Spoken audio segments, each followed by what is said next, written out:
Welcome to the NCAA Softball Championship presented by Capital One. The Clemson Tigers in an elimination game against the Troy Trojans. The winner of this game will move on to the regional final to take on Alabama. As we take a look at the bracket, Alabama has not lost yet. They have not given up a run. The hosts winning 9-0 over Alabama State, and then 6-0 earlier today against Clemson. Clemson, after that loss, moving in here to this elimination game against Troy. The Trojans with an 8-0 win over Alabama State just about 40 minutes ago. Great to be with you again. Eric Freed, Madison Shipman, and that feeling of having your back against the wall is not new to Troy because they just played one of those games a short time ago and came out with a win. This all is new for Clemson. First time ever playing in the NCAA tournament. First time facing elimination, so we'll see how they'll handle all the pressure that's about to be put upon them.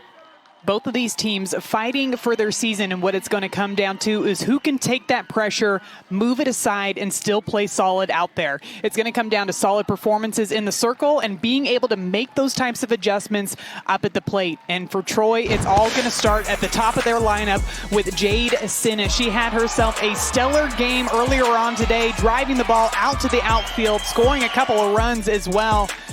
Just her consistency setting the tone for the rest of that offense right there in that leadoff position. And going up against a very tough Clemson hitting team, especially from Valerie Cagle. We've seen what she can do in the circle, but she showed up at the plate as well, making adjustments on pitches, hitting these line drives out of the park, even on a changeup here on that pitch, keeping her weight back, driving that one well over the center field wall. We've got ourselves a good game here in Tuscaloosa. Winner moves on, loser goes home. It's Clemson and Troy. The first pitch in Tuscaloosa is next.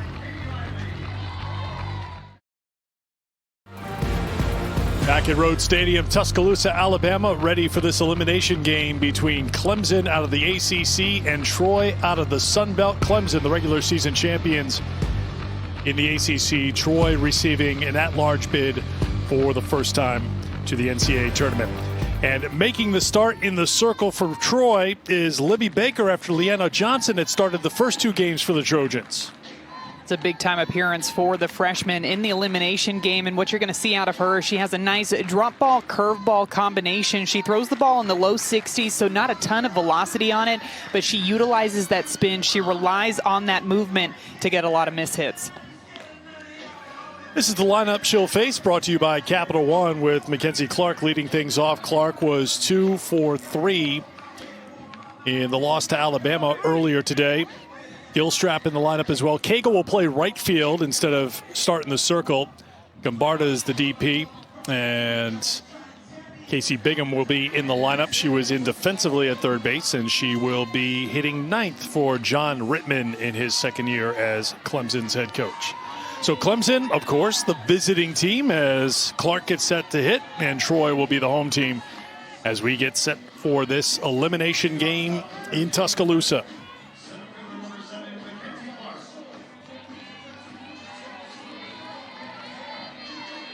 Sunshine and warm in Tuscaloosa at first pitch. 86 degrees as Libby Baker brings it to Clark to start things off here in the first.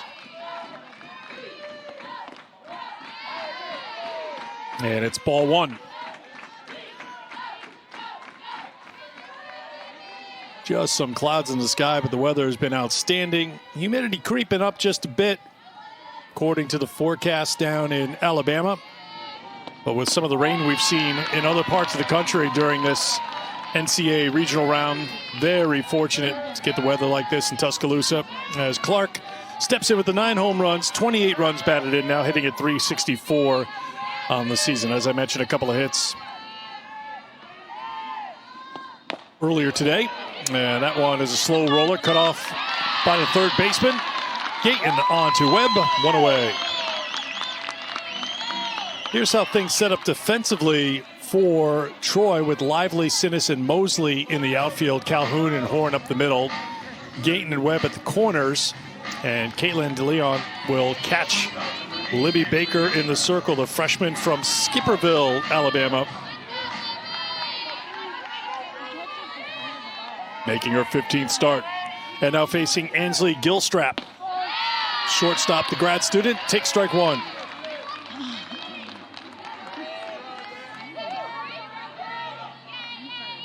Gilstrap at .292 on the season with 4 homers, 19 runs batted in.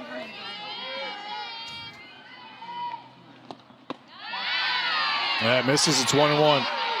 You can already see that really good late movement on that curveball out of the hand of Libby Baker. Gilstrap watching those first 2 go by. The first one called for a strike, the second one just missing on that outside corner, but that movement is something that these batters are going to have to adjust to today. That drops, and Gilstrap swings and misses. It's 1-2.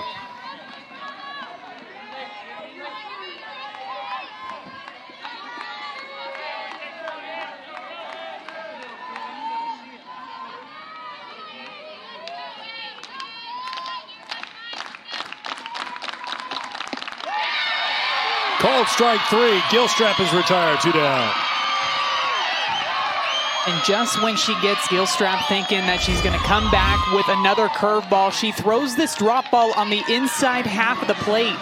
So these batters are having to deal with that movement, working away from the right-handed batters, and this drop ball moving down in the zone as well. A couple of nice-looking pitches out of the hand of Libby Baker to start this game. That'll bring up Valerie Cagle. Lays off for ball 1.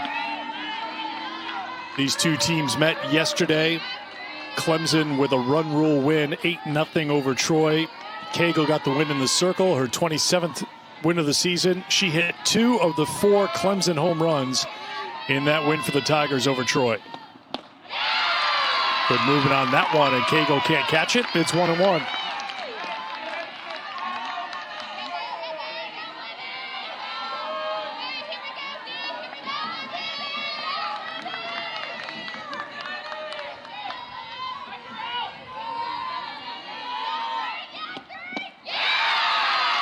Another one down and in, and missed by Cagle, 1-2. You can see Cagle being very aggressive on the inside half of the plate. She's anticipating a curveball, and her barrel is going straight over the top of those drop balls, dropping down and out of the zone.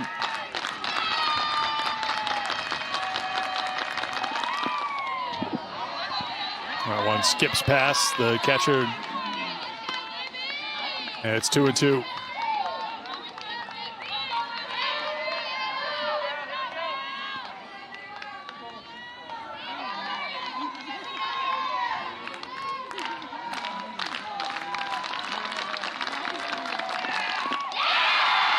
Cagle swings and misses to throw down the first to finish out the first inning. And look at the freshman coming out after getting a couple of strikeouts against Clemson to get things going here for Troy.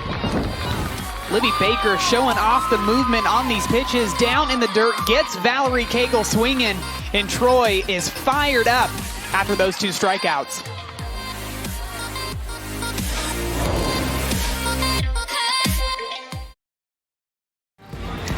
Couple of strikeouts in the top half of the first for Libby Baker. So she gets the start for Troy, her first start of this Tuscaloosa Regional. And Millie Thompson gets her first start of the Tuscaloosa Regional, but it's her 3rd appearance. Yeah, Troy did get a look at Millie Thompson just for 1 inning yesterday, but she's going to be a completely different look from what they saw out of Valerie Cagle. She's got a nice curveball, drop ball combination, throwing from the left side. She brings the ball in the low to mid 60s, but she will definitely mix speeds out there to try to keep them off balance. 18th appearance this season for the freshman from Bedford, Virginia, member of the all-freshman team in the ACC. As we take a look at the Capital One starting lineup for the Troy Trojans, as Jade Sinnis will step in to lead things off. The freshman followed by the senior Kelly Horn. And Katie Webb will hit 3rd. They flip things up a little bit here in this game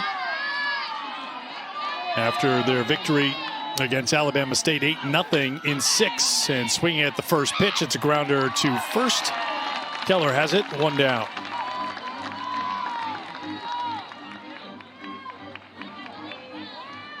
So Keller and Bingham at the corners for the Tigers.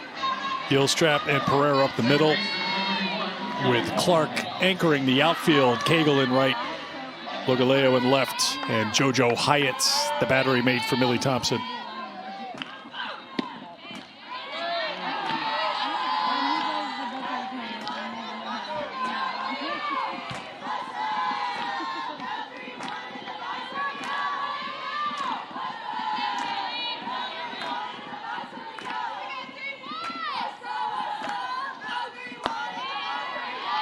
This is Kelly Horn, senior leading the team and hitting at .379, has one hit in the regionals, been on base 3 times, walked a couple of times.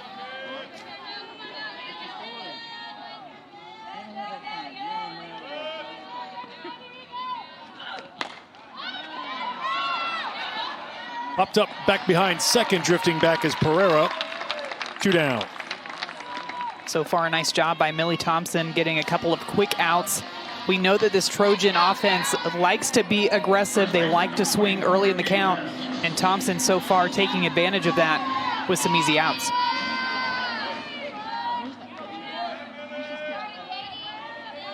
Well, both the aces have pitched a couple of games in this tournament, a couple of starts. Cagle pitching earlier today against Alabama went the distance, and we just saw a short time ago Leanna Johnson wrap up a victory over Alabama State, going 6, giving up 3 hits. So how surprised are you to see the aces be in a relief role here in this elimination game? I was surprised when I saw the lineups. I anticipated with this, like you said, being an elimination game, both of these teams going out there throwing their aces. But I think what that tells you is that both of these coaches have a lot of confidence in their offense to be able to score runs in this game. And so they're just counting on these pitchers that they're putting in there to keep them in the ball game, to give their offense an opportunity to score runs.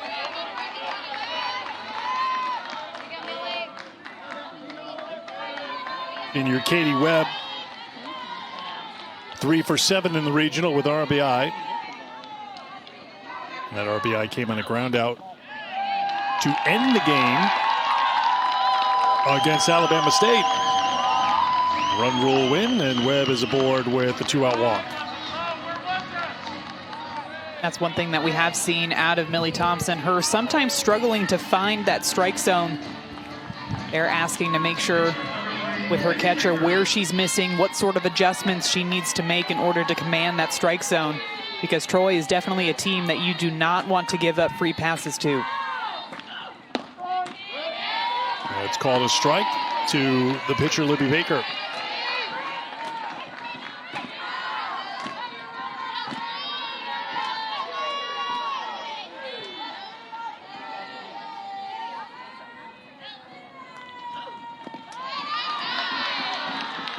One-on-one. Baker was 0 for 3 against Alabama State, 0 for 4 in the regional.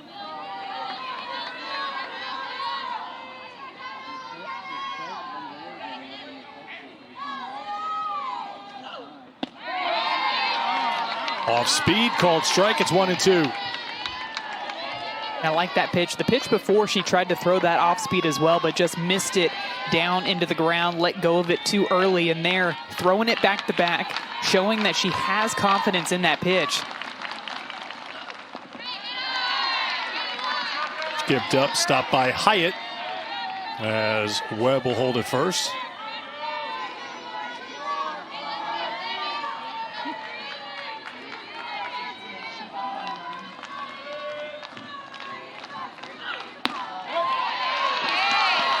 Thompson took a couple of steps to maybe walk it off. You can tell she plays with a little bit of intensity. I do not think she agreed with that call, just the way that she caught that throw back from her catcher with a bit of authority. I think a little bit of an exclamation point saying, I like that pitch. And loses Baker. So back-to-back walks with 2 down in the first. It really seems like that changeup is the one that she's consistently throwing down in the dirt. We've seen her pump some in there for strikes. She continues to try to throw that pitch, and for pitchers, it's just a matter of timing, making sure you're releasing that ball to where it's not going straight down into the dirt. But giving these batters an opportunity to swing at it. Here's Katie Lively, who was 1 for 3 earlier this afternoon against Alabama State, doubled and scored in a big fourth inning. It was a scoreless game in the fourth. When Troy plated 5 runs, they added 3 in the 6th to end it early.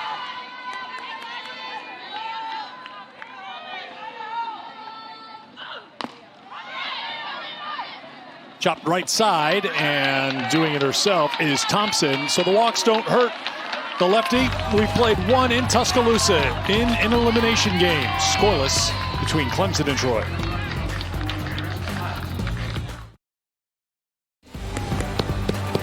Welcome back to the NCAA Softball Championship presented by Capital One. Troy and Clemson played yesterday in the opening round as all Clemson, all Valerie Cagle got the win in the circle at 10 strikeouts, and Clemson belted 4 home runs against Troy to win it in 5.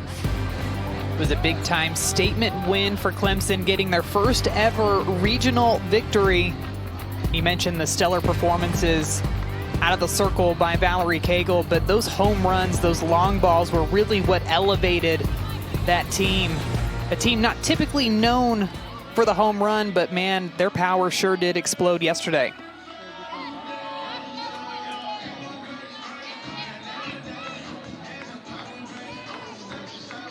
Not a ton of history, of course, whenever you talk about a series with Clemson, since it's just the second year for the program, the first full year after last year was cut short. Troy 0-2 against Clemson, as Leanna Johnson, starter against Clemson yesterday, charting pitches here today, and that one's just a bit outside. Already a major league reference. I know it is going to be a great game, Eric. Great, and we knew it was going to be a great day before that. She looked, I don't know if she was hearing it from the right side of her infield from Katie Webb and Kelly Horn. I wouldn't doubt it after talking to some of these players this week from Troy. This is a very loose but very tight group that has gotten here to the NCAA tournament for the first time since 1996, and the win against Alabama State was their first ever official tournament win. They got into the tournament through the play-in in 96, but went 0-2 in the Tucson Regional, and here they are after a victory in this elimination game to take on Clemson. Definitely some big-time personalities for that Troy team. They go out there and they just have fun, and you can really see it in the way that they play, the way that they talk to each other, and the way that they approach the game. It's down low to Gambard. It's 3-1. Earlier this week, they said, we try to look at it as, you know, it's not a life or death situation. We're going out there to have fun. They play their best ball when they are playing loose and having fun out there on the field. Gambarda with a ground ball off the glove of the third baseman, Gayton, who's moving to her left, so she's aboard to start things here in the second inning. Well, it's called by head coach Beth Mullins loose focus, where you want to keep them loose, but you also want to keep them focused. Gayton couldn't get there. Well, and that ball just really seemed to have eyes. Marissa Gambarda, one of the power hitters for this Clemson team, gets that one right off the end of the bat. Had a ton of spin on it, and just a flex off of Gayton's glove over there.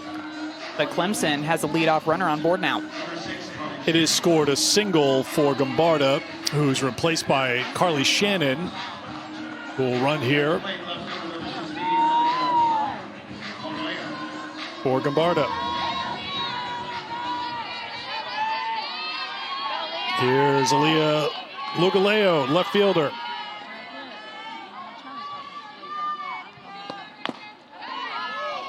Chop foul by the freshman. Lugaleo comes in at .265 on the season, 8 homers, 31 runs batted in.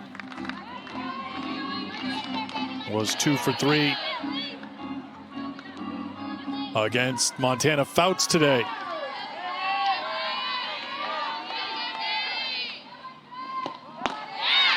And that's about all the good you could say that came out of that game for Clemson against Montana Fouts today, who was phenomenal in getting the victory for Alabama, striking out 16 Clemson Tigers in going the distance and picking up the win. Well, Logaleo was able to string together just really good at-bats, good adjustments all game long. A lot of the players for Clemson struggled to catch up with the speed and the velocity that Montana Fouts brings in there. But Logaleo shortened up her swing, really relied on Fouts to provide the power, and that's why she was able to be successful.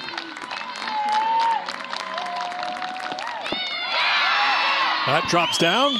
Trying to get the stolen base is Shannon. She's in safely. Lugaleo's retired. One down. Well, we mentioned that Logaleo shortened up her swing earlier today against Montana Fouts. Well, Libby Baker is going to be a completely different look. She relies on her speed and her spin, and her movement down in the zone. Gets her swinging on top of that drop ball, but a nice job of Shannon to dive in safely there to move on over into scoring position. Starts the senior Cami Pereira with strike one.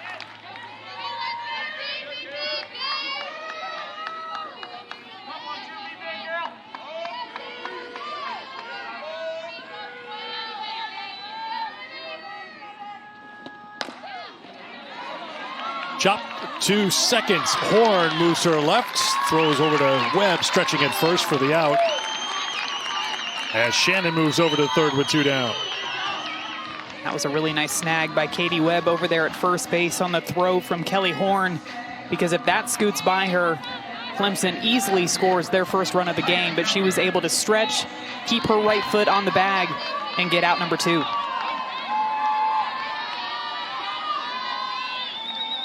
Here's Kaya Keller.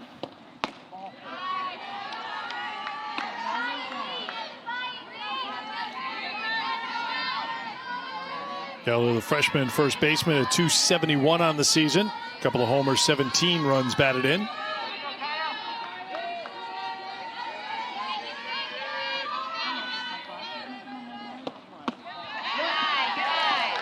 Two and 0.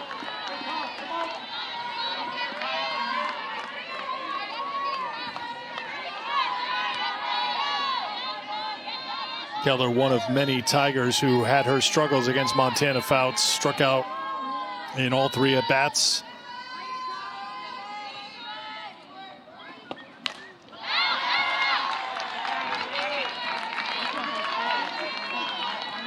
Matter of fact, 6 through 9 in the lineup for Clemson against Fouts, all struck out. 10 Ks. That's how dominant Fouts was today and how dominant she's been in this 2021. Another example of how she continues to get better as the game goes on. Typically you see batters have better at-bats as the game goes on, as they get more looks at the pitcher, but that is when Montana Fouts really turns it on, elevates her velocity, elevates her spin and her movement, and that's what makes her so tough to hit. To your point, she struck out the final 4 Tigers she faced today. 2-2 the count to Keller. Lays off that pitch outside, and the count goes full.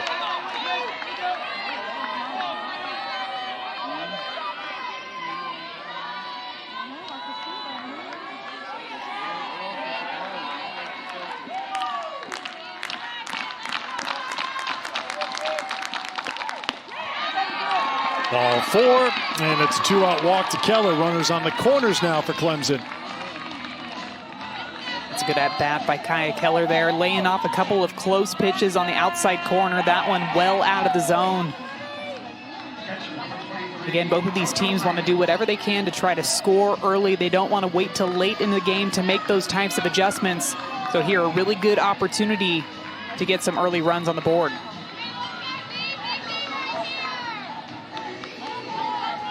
Here's the number 8 hitter, JoJo Hyatt, the freshman catcher, at .231 on the season. 1 homer, 10 runs batted in. Runner at third here for Hyatt. That's called strike 1.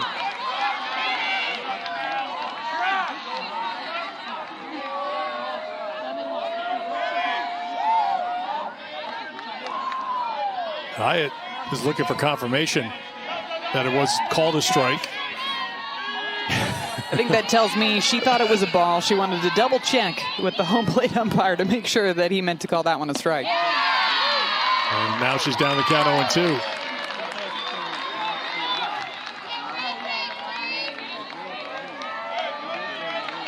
Always makes for some awkward moments, considering that half the game for Hyatt is spent squatted in front of that plate umpire. So we'll see if that conversation continues. The 0-2. And she probably doesn't mind the call as long as her pitcher is getting those same types of calls when they go out there. Probably what she'll bring up if there's any conversation, but in a respectful tone. 1-2 the count to Hyatt.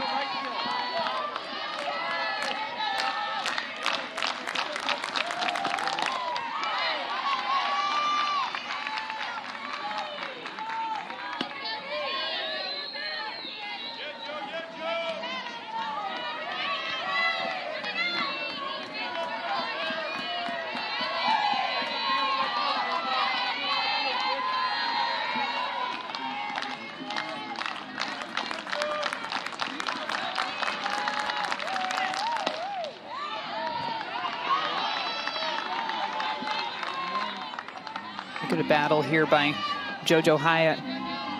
When you know that umpire has a tendency to maybe call that pitch up in the zone, when you get behind 2 strikes, you never want to leave it in the umpire's hands. And so far, Hyatt done a nice job of fouling off maybe some of those marginal pitches and just getting them out of the way to continue to make Libby Baker work out there in the circle.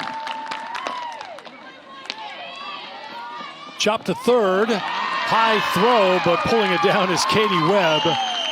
Saving a run if it gets away from her. Scoreless after 1.5 in Tuscaloosa. Tons of information, strong opinions from the 7 Innings podcast. Be sure to download it, listen to it. Still plenty of pertinent information in there from this past week's show, taking a look at the field and maybe some of the ways that the selection committee could tweak things going forward. And as Caleb Rowe mentioned, you got to beat Alabama twice if you're going to come out of the Tuscaloosa region, and that is indeed the case. Alabama is 2-0. That means that they are in the driver's seat. They could afford a loss in the regional final tomorrow against the winner of this game. But if Alabama wins tomorrow, that's it.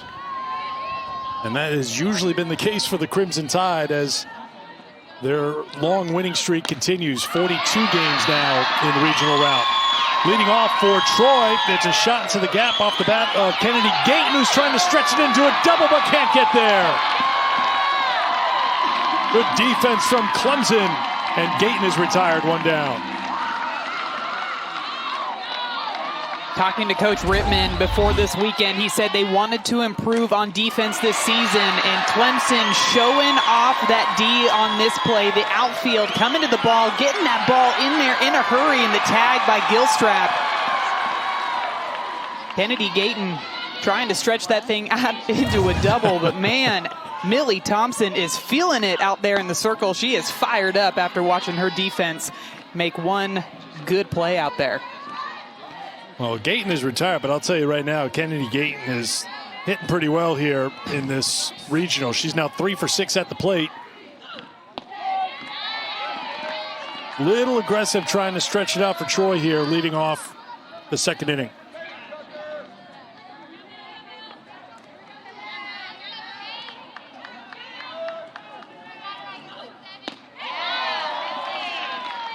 Swing and a miss from DeLeon, and it's 1-2.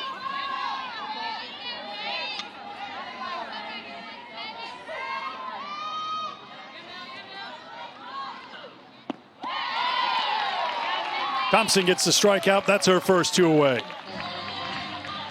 Thompson rolling with those back-to-back changeups, and again, she is still fired up from that defensive play. The batter before, bringing it into that at-bat with those changeups, getting DeLeon to strike out.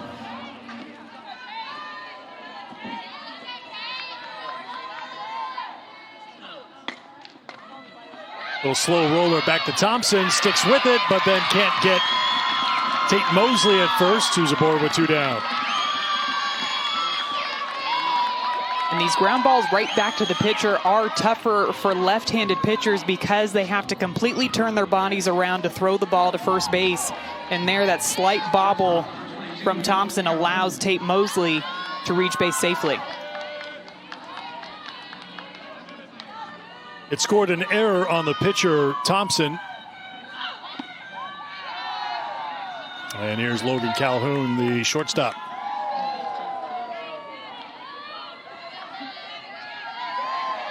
Well, Tate Mosley, who was 1 for 3 in the win against Alabama State, gets rewarded with her second career start for Troy here in this elimination game in the Tuscaloosa Regional.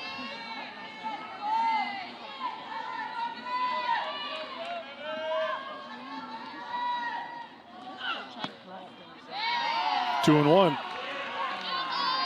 Calhoun was 1 for 3 against Alabama State earlier today, where the run scored.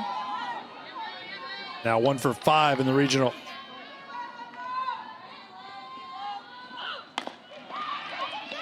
Chop too short. Gilstrap to first to retire the side. Mackenzie Clark coming through with the defensive play for Clemson. It's the Audis for Clemson, showing off the leather, showing off the arm. Mackenzie Clark hosing the runner over at 2, and her pitcher absolutely loves it. She's fired up.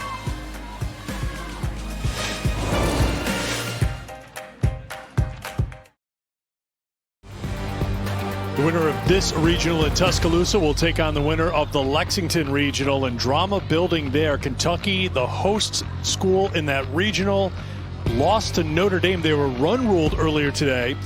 Northwestern eliminated Miami, so now Kentucky is taking on Northwestern in an elimination game. The winner of that game to take on Notre Dame, the Fighting Irish, 2-0 in the Lexington regional.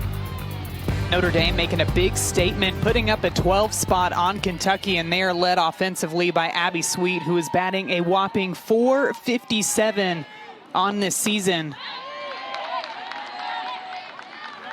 When you look at Kentucky's team, the big question for them all season long is, can they limit the runs in the circle? We know that they can put up runs. They've got great hitters up and down the lineup, whether it be Aaron Koffel or Kayla Kowalik, but can their pitchers hold it down in the circle? And Notre Dame took advantage of that. Bingham with a ground ball to Calhoun, who overthrows the first baseman and into the dugout, so she'll be awarded second base to start things here in the top half of the third for Clemson. And a routine ground ball hit over there to Logan Calhoun. She got it in plenty of time and almost looked like maybe she might have rushed the throw just a little bit. And this one sails straight into that Clemson dugout. So not only does that put a runner into scoring position, but it also flips the lineup over. So now you've got the most dangerous part of Clemson's lineup coming up to bat with a runner in scoring position. 46th error for Troy this season. Oh, we saw the good defense, the big defensive play made by Clark. And now the defense letting Troy down to start this third inning. An error, and then it gets away, and that allows Bingham to reach third base.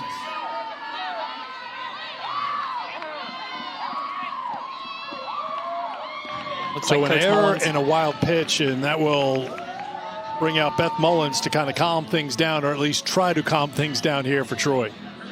And what can happen in these elimination games, especially when we're in a 0-0 ball game, getting deeper into this game, is teams can start playing not to lose. And what I mean by that is they are putting too much pressure on each individual play that goes out there. And when that starts to happen, when you try to force results, that's when bad things happen. That's when throws sail into the dugout. That's when you start swinging at pitches way out of the zone. So she's coming out there to try to calm her team down and get back to what has brought them this far, which is playing with that loose focus that we talked to Coach about earlier on this week. This is the 6th trip to the NCAA tournament for Beth Mullins, the previous 5 as an assistant coach, including 3 years at Mississippi State. We talked to her during the earlier game today. She had to bring out the special they're not all gold, the shoes. They've got gold highlights, gold touches, gold flares to them that she had kept in the closet until Troy made it to the NCAA tournament. And they're in the tournament for the first time since 1996. Popped up on the infield. This won't get the run in, so Clark is retired. There's a big out there for Libby Baker, one down. And Eric, we're not sure exactly what Coach Beth Mullen said when she went out there, but it worked on that pitch. A nice easy out, a fly ball to short. And knowing that these Clemson batters are maybe looking for something a little bit higher up in the zone to try to drive that ball out into the grass. A good job by Baker utilizing that spin to get a miss hit.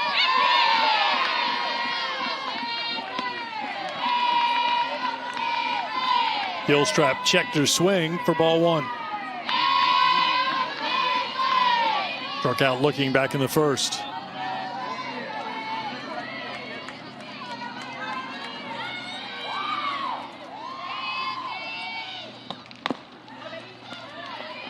Grounded wide of third. It's 1-1.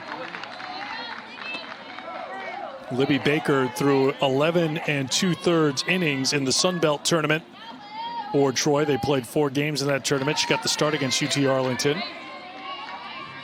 4 Sun Belt schools in the field of 64. They got knocked out of the tournament by South Alabama. That one is chopped. Knocked down by the shortstop, who's coming home, but not in time. And Clemson gets the game's first run.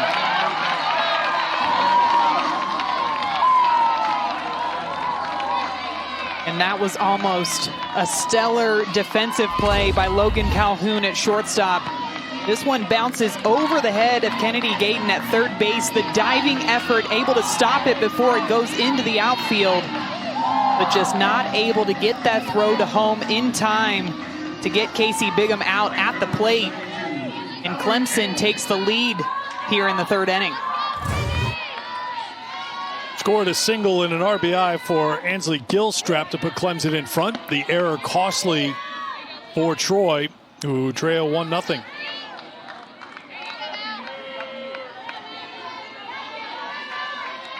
Here is Cagle, who struck out in the first.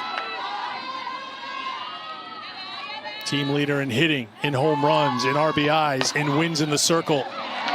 And sends this one through the right side. She's 1 for 2. A solid hitting adjustment that we just saw from Valerie Cagle, noticing that Kelly Horn was squeezed up the middle playing towards second base. She struck out on that drop ball in the at-bat before, sees it again, gets her barrel to it, and pokes it right through that 3-4 hole.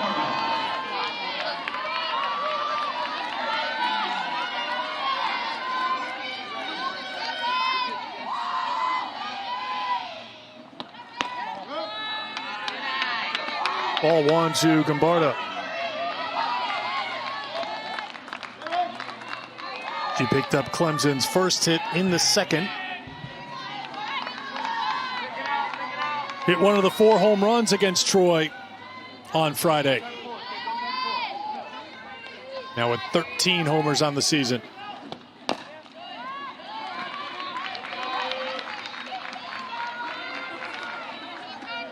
Such a terrific season for Clemson, their first full season, and recognized by the ACC for their accomplishments. Gombarda, the transfer over from Furman, first team all-conference selection. The awards highlighted by Valerie Cagle being named the ACC Player and Freshman of the Year. Ground ball to second. Off the bat of Gombarda, they'll move Gilstrap and Cagle up 60 feet with 2 down.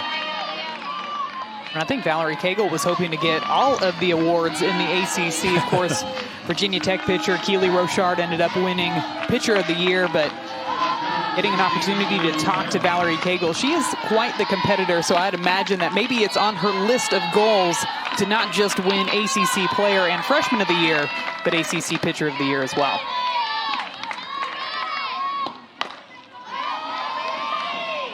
Fly ball to center field. That's Sinis with the out to retire the side, but Clemson breaks through in the top of the third. 1-0 Tigers.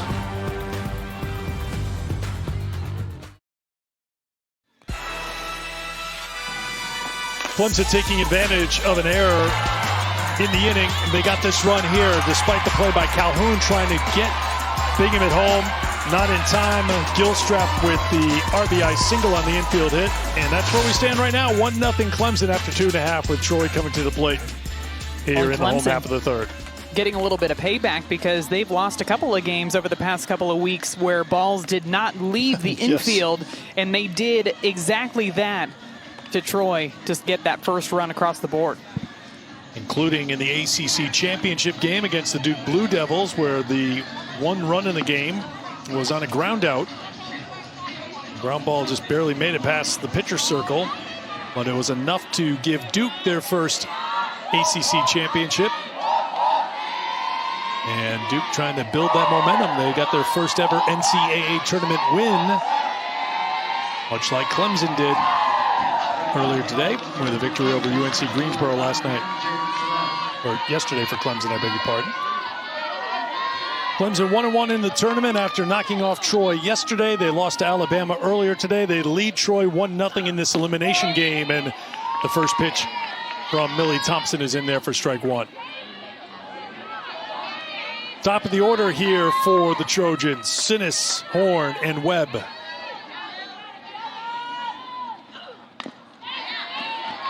Oh, 0-2.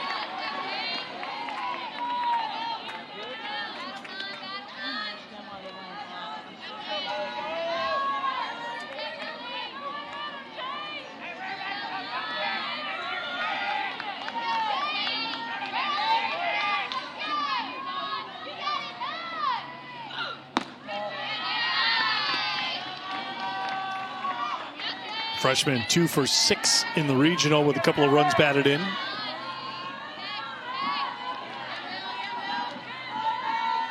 Had a triple and a single and a couple of runs batted in earlier today against Alabama State. 2-2 now to the center fielder.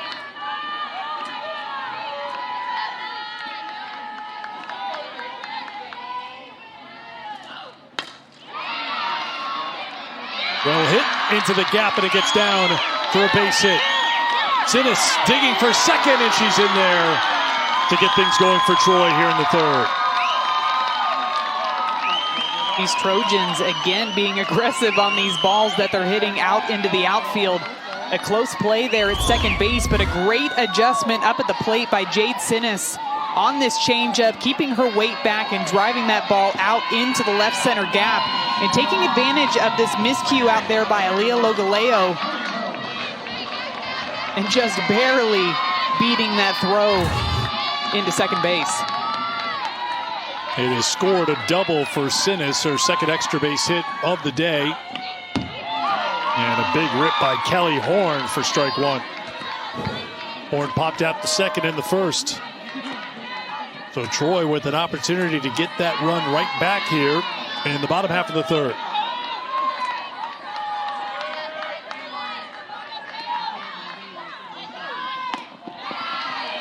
One and one. And Kelly Horn turning to square right there, I think tells everybody just how important it is to get this run in, knowing that you're behind in the bottom of the third inning. And she leads their team in several offensive categories, batting average, doubles, home runs, and RBI this year. And her turning to square to lay down that sacrifice bunt. Horn rips it, but right at the shortstop, Gilstrap hit hard, but it's an out, one away. And a big smile on her face, high-fiving her teammates. Sometimes that's just the way the game works out. She hits this one, squares it up, but it just goes directly to Ansley Gilstrap at shortstop. Sometimes there's just not much you can do. You hit it on a line, it just happens to go right to somebody. All you can do is high-five your teammate and cheer them on.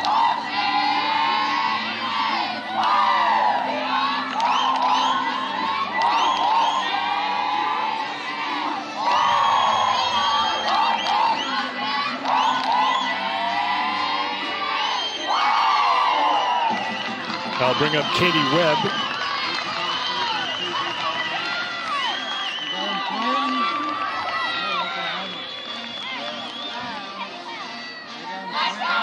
Webb walked back in the first. She's had a good regional, 3 for 7 with an RBI.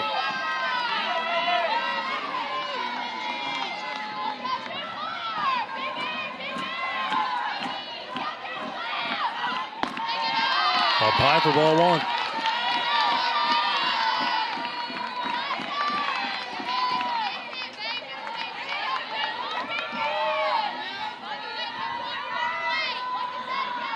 Webb's second on the all-time list at Troy in hits. Had a couple of hits against Valerie Cagle.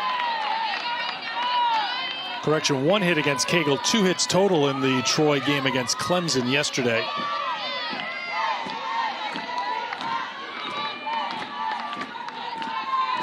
.257 career hits. Trying to bunt her way on, but bunts it foul.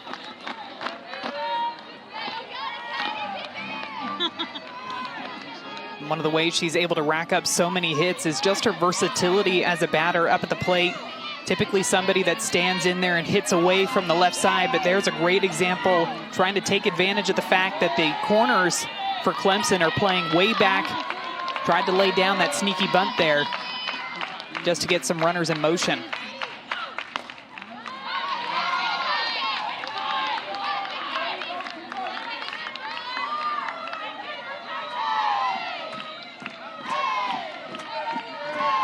Top of the order has been very good this season for Troy, leading them to 37 wins. The Sinis with 52 runs scored to lead the team this year, and almost with the program record. A little emergency hack there by Katie Webb to stay alive. Sometimes when that bat gets moving, you have no choice but just to try to slow it down, get a piece of it, and fight it off. And that's exactly what Webb does on that changeup. Way low and out of the zone just to stay alive. And now the count's even up at 2-2.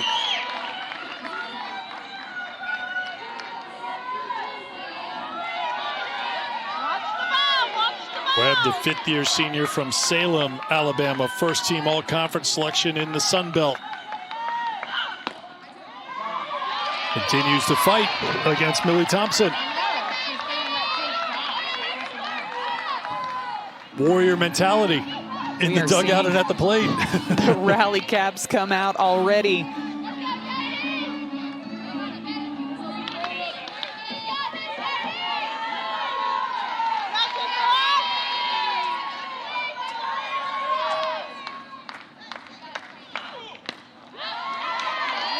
Another one fouled off by Webb. Great battle with Thompson here with 1 down in the 3rd. She is fighting on every single one of these pitches. You can see the focus in her eyes when she sets foot into the box. Just battling until she can capitalize on a Thompson mistake. And she does, back up the middle for a base hit. Being charged by Clark and holding the runner at 3rd. 1st and 3rd, great at bat by Katie Webb. What an incredible battle. Fouling off changeups, fouling off curveballs, fouling off drop balls. Just battling away, chipping away at that at-bat until she could get a pitch that she could handle. When she finally got one, she drove it right back up the middle to move Jade Sinis over to 3rd base.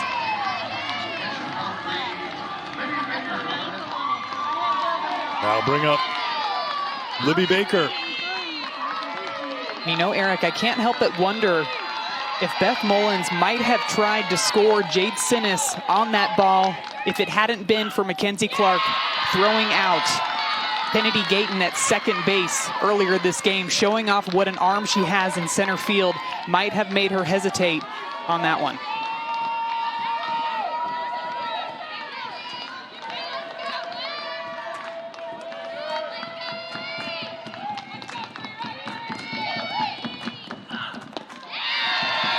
Two and 0.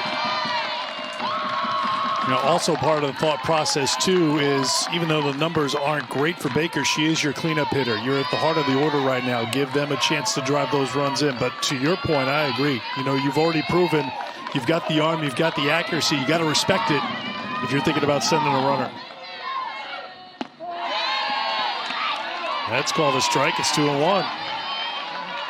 Baker not liking that call on that one. But the other thing you've got to think about too, Eric, is this righty-lefty matchup. Typically that's what you want. With the lefty out there in the circle, those balls are curving into the right-handed batter. And typically in these situations, the right-handed batter has the advantage. Baker tried to check and did so. They will appeal, and it's 3-1.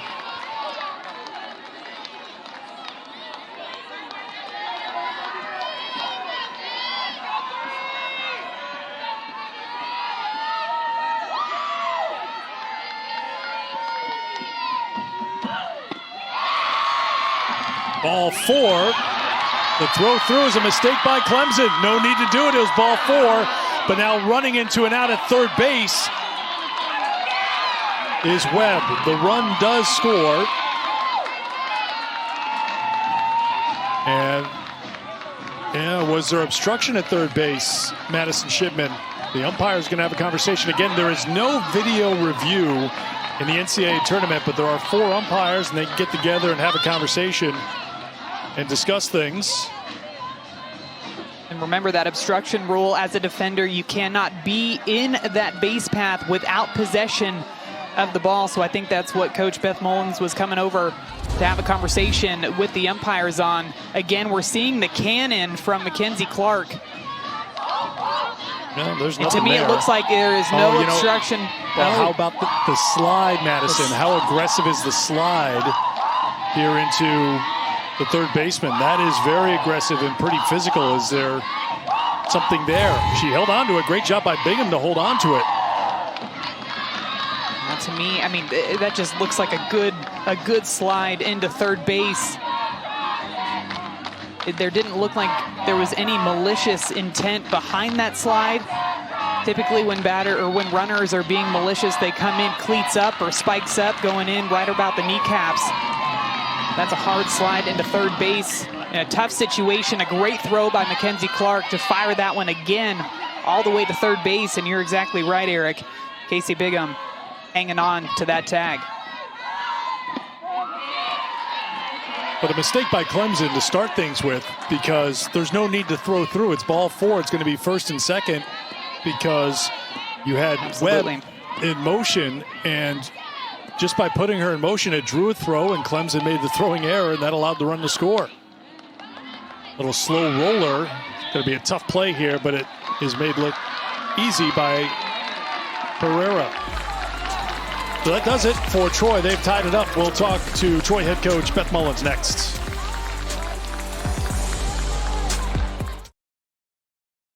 We're back at the NCAA Softball Championship presented by Capital One. New ball game in Tuscaloosa, 1-1 at the end of 3 innings. And we're joined now by Troy head coach Beth Mullins. Beth, you throw Libby Baker into the circle here. A freshman, how do you think she's responded so far in this biggest game of her career? Yeah, absolutely outstanding. I mean, she's just a bulldog. Like, her and Leanna are both just bulldogs, and I'm really proud of her and just excited to see the rest of the game, what she does.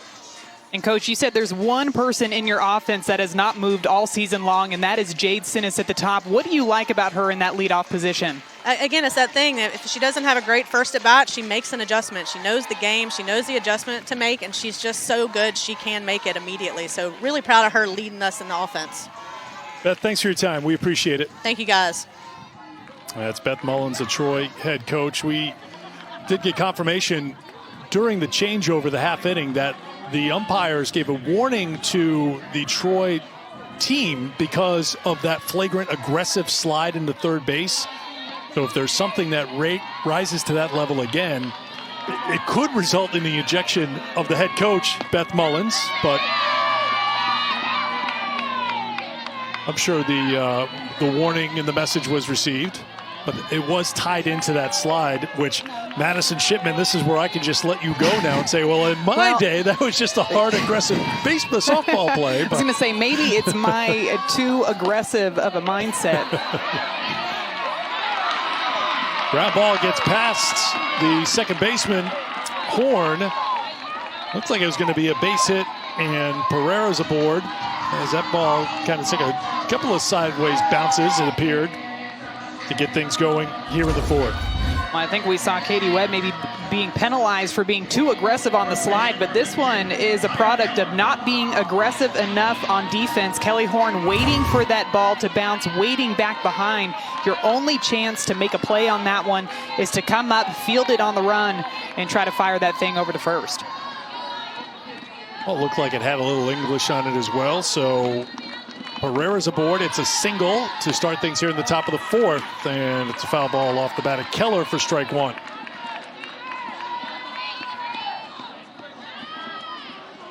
Elimination game here in Tuscaloosa. The winner moves on to take on Alabama tomorrow. The loser goes home.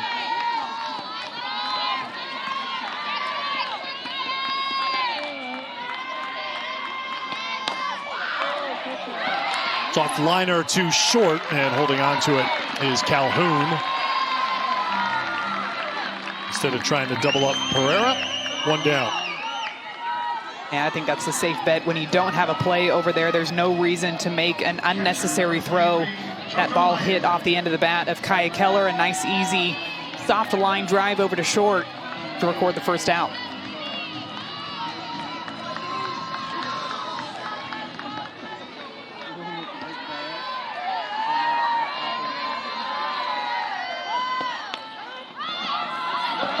One out in front of the plate. It's a good one.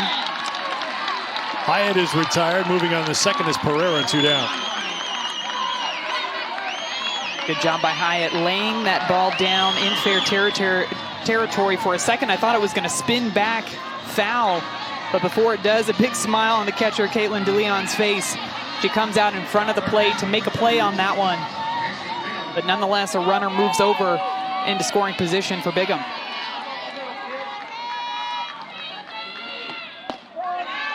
There's strike one from Libby Baker.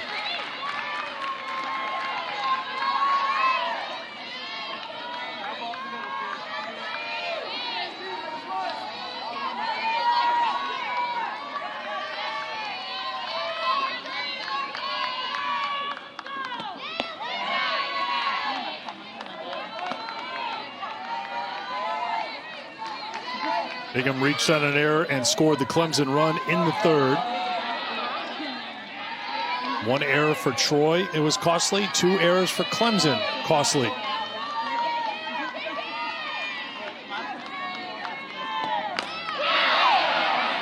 Sent out to center field, and a good running catch by Sinnis to retire the side.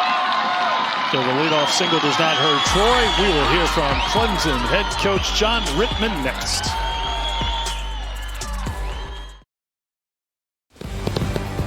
We're back at the NCAA Softball Championship presented by Capital One. 1-1 game between Clemson and Troy. Joined now by Clemson head coach John Rittman. John, let's talk pitching. You had Millie Thompson starting, and you're now going to make a change. We would expect to see Valerie Cagle at some point, but you're going to go with Reagan Spencer here. Tell us a little bit about her. Yeah, Reagan, she's pitched a lot of innings for us this year and come in some tough situations. And I think Troy's on Millie a little bit and had some runners on, so we're going to mix it up and go Reagan.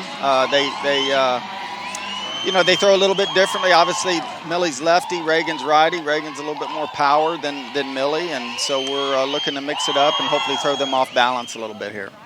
And Coach, switching gears to offense, you guys have been able to get some runners on board and really some bad luck with that line drive by Casey Bigham. But what sort of adjustments are you looking for your offense to make? Well, I think the biggest thing is just going with the pitch. You know, she's given us a lot of outside pitches, and when they're over the plate, we got to be able to drive them and hit them the opposite field. And right now, I think we're getting a little pull happy with her. And if we can just stick to our plan and hit the ball where it's pitched, I think we're going to be okay.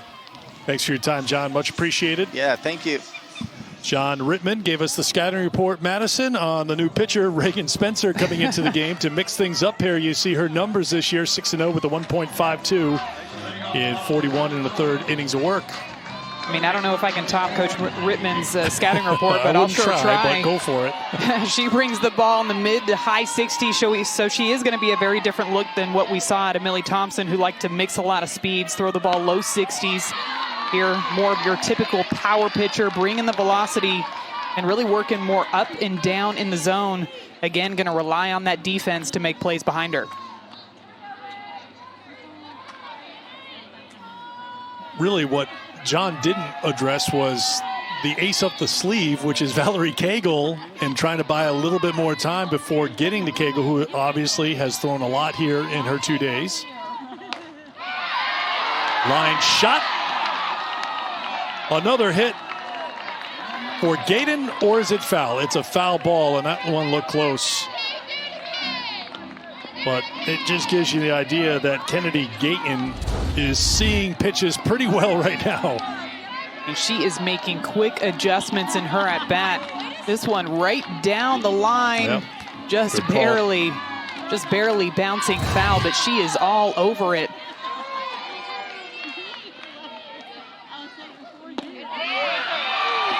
Breaks back in, and a strikeout to start things for freshman Reagan Spencer. 1 down. And what do you do when a batter has some confidence, makes good barrel contact on a ball down the left field line? You throw them the off speed, and that's exactly what Reagan Spencer does on that one, taking a little bit off of it, 60 miles per hour to get Gayton looking.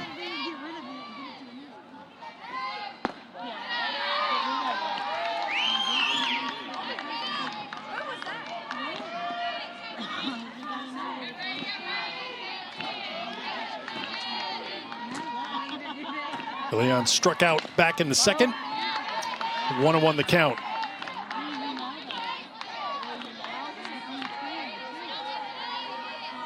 Millie Thompson went 3 innings, gave up 3 hits, walked 3, struck out 1, gave up 1 run. It was unearned in her 52 pitches. So she's appeared in all 3 games for Clemson thus far. And this is the first appearance of the NCAA Regional for Reagan Spencer, freshman from Lexington, North Carolina.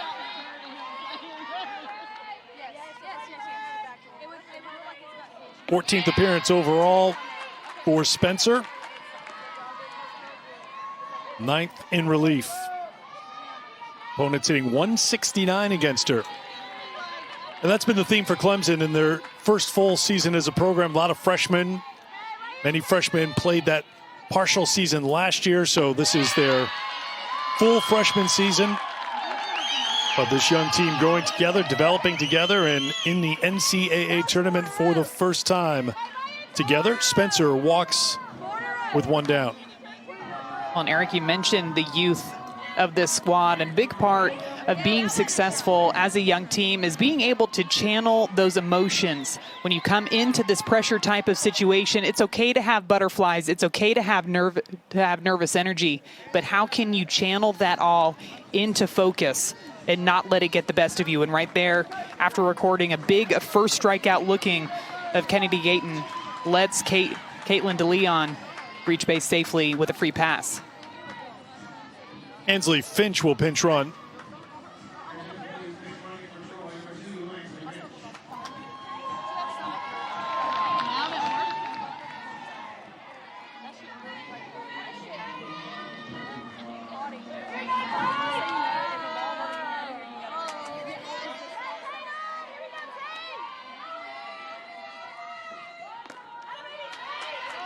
Ball 1 to Tate Mosley.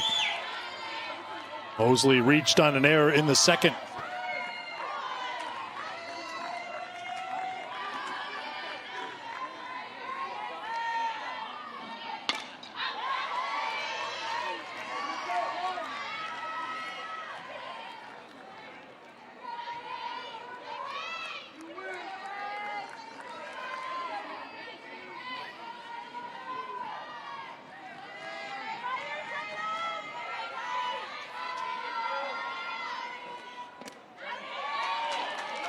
Two and one.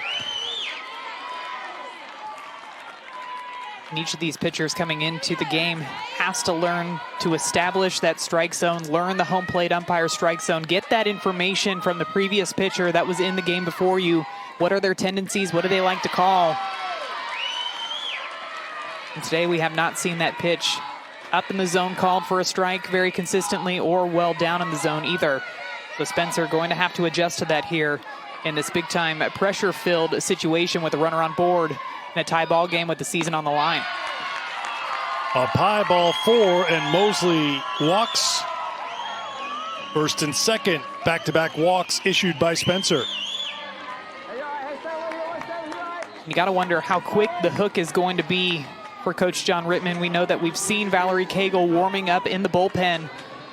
But we mentioned with the season on the line, you do not want to be giving free passes to Troy to give them an easy opportunity to score.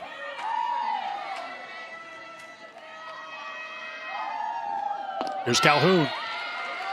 Takes down low for ball one.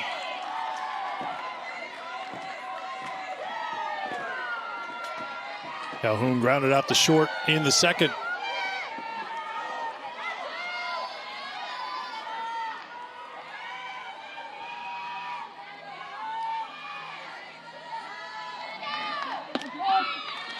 There's the strike, 1-1.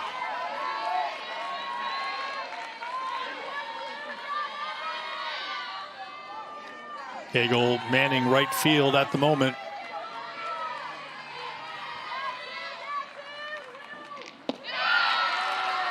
Two and one. I think it's a fair question, Madison, because Spencer's walked back-to-back batters.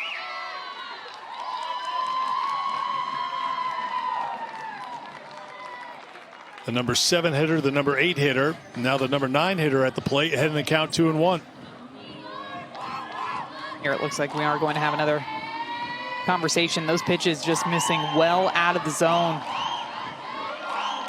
You got to settle in, refocus. Again, it's okay to be nervous.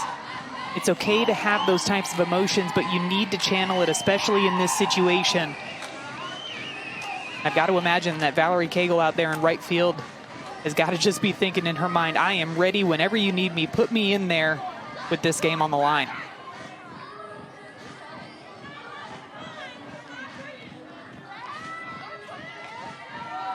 One out in the fourth.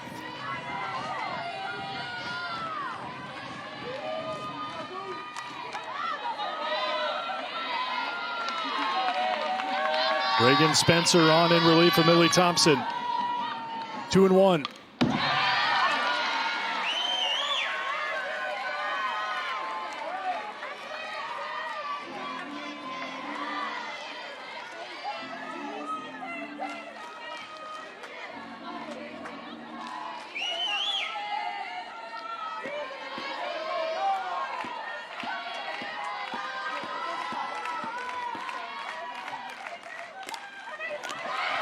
Slap left side into the glove of the third baseman, and a double play. Big out for the freshman Reagan Spencer in the circle. Make it 2 outs. Double play ends the inning, ends the threat, 1-1. World Series returning to Oklahoma City. It all starts Thursday, June 3rd, noon Eastern Time, live on ESPN. For more information on the 2021 Women's College World Series, log on to NCAA.com, the official home for all 90 NCAA championships. I don't know about you, Eric, but it makes me smile just thinking about being able to watch these teams compete in Oklahoma City again this year. I agree. Can't wait to see it after going a year without it. Well, big play for Clemson in that last half inning. The double play that ended the line out to Bingham at third and doubling off Finch at second. Moves us on to the top half of the fifth inning. Top of the order coming up for Clemson as Mackenzie Clark leads off. She's 0 for 2. Looks like Clark's going to take a couple of steps after that one. Almost looked like she fouled it off of the top of her foot down the left field line a little bit early on that pitch. We know that Libby Baker has a ton of movement on her pitches, especially moving down in the zone. And when you swing around those pitches, they have a tendency to go right there into your left foot. That one skips away. Well, how big was that double play, Madison, to end that last inning? Because back-to-back walks for the freshman pitcher.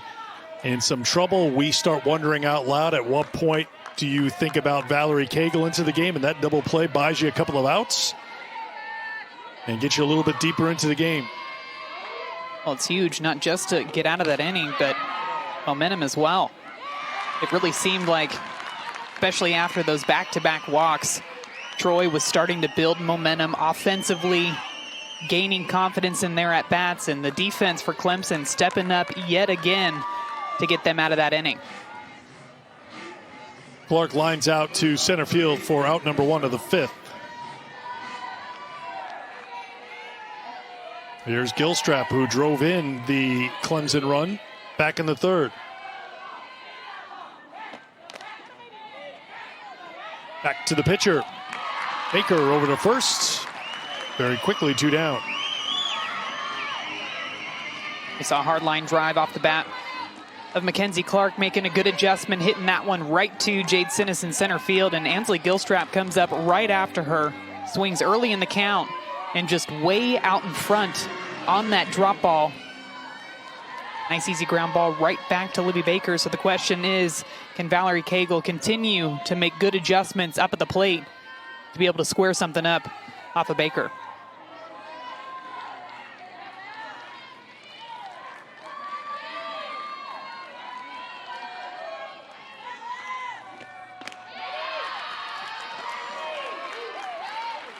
Strike 1 to Cagle, who's 1 for 2, struck out in the 1st, singled in the 3rd.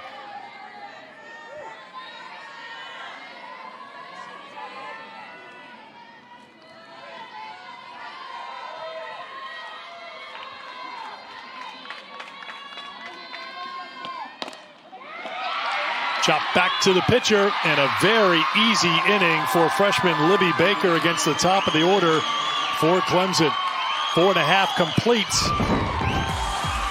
Baker dealing it out there in the circle. Nice easy ground balls right back to her. Fires over to 1, and she's fired up.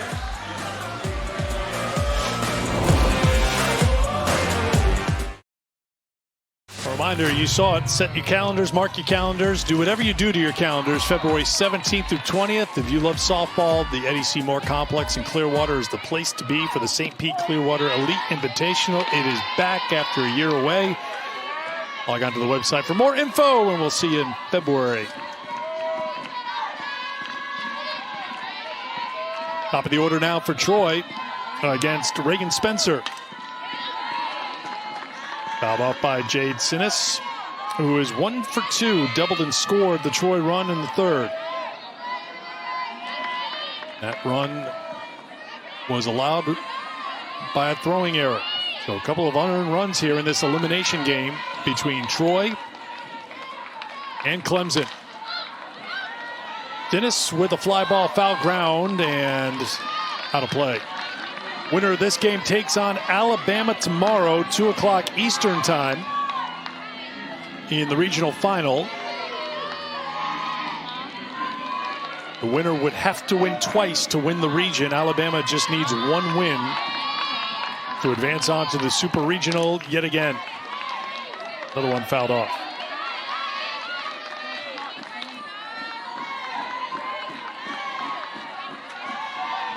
Bailey Hemphill has been one of the stars for Alabama all season and in this tournament. 4 more runs batted in for her today. She had the 2-run home run yesterday to end it against Alabama State. And here's a fly ball off the bat of Sinnis to the center fielder Clark, 1 down. And the pitching has been outstanding. We saw Lexi Kilfoyle with 15 strikeouts for Alabama against Alabama State yesterday, 16 total for the team, and then Montana Fouts comes back with 16 strikeouts against Clemson in the game earlier today. That is a scary combination when you don't just have 1 pitcher with double-digit strikeout potential, but you have 2 pitchers that are going out there rolling, pitching their best here at the end of the season. Not to mention the run support from somebody like Bailey Hemphill as well. Let's see, pitching coach Stephanie Van Brinkle-Prothro sitting there, scouting the opponents, getting ready to call pitches against either one of these teams tomorrow.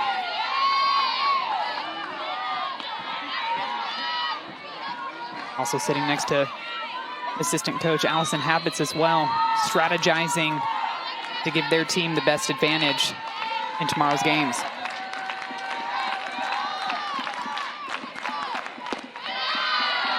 I know they're working. They're on the clock right now, but it's not too often they could probably just sit in the stands and talk softball and watch the game, which is a good spot to be. Wasn't it crazy just after the year that we've all gone through, how you take for granted just being able to be inside of a stadium, getting the opportunity to watch softball being played out there on the field. I think that's what makes this postseason so special. Just because I don't think anybody's ever going to take a crowd for granted at a game ever again. Or sports for granted after it was all put on hold back in March.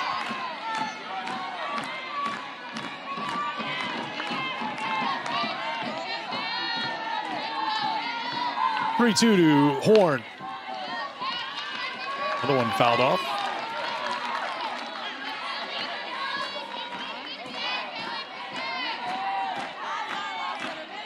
Horn 0 for 2 today, 1 for 6 with a couple of walks in the tournament.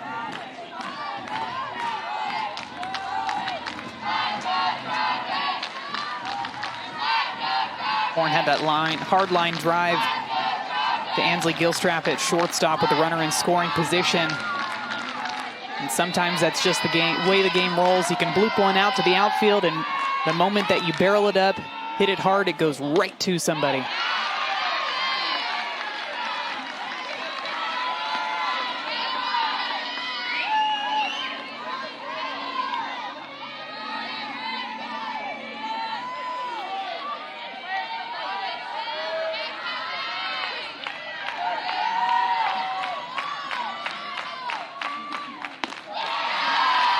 Good at bat.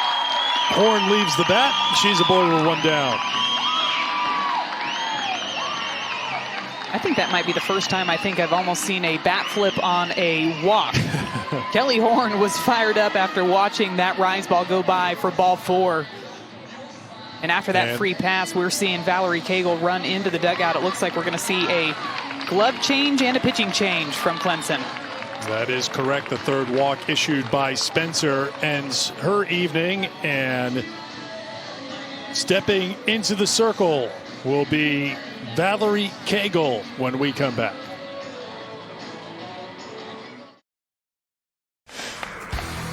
We saw a great example of why Valerie Cagle is one of the best pitchers in the country, moving the ball all through the zone. She throws with great velocity, that drop ball dropping off the table down in the zone, and then comes in with that rise ball, mixing in that off speed every once in a while as well.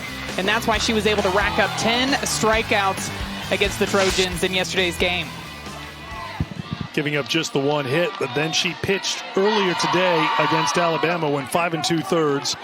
Gave up 8 hits, 6 runs, 2 earned, 4 walks, 3 strikeouts through 117 pitches earlier today. So Clemson waited as long as they could, and eventually John Rittman has to go to his ace with 1 on and 1 out here in the bottom half of the 5th inning.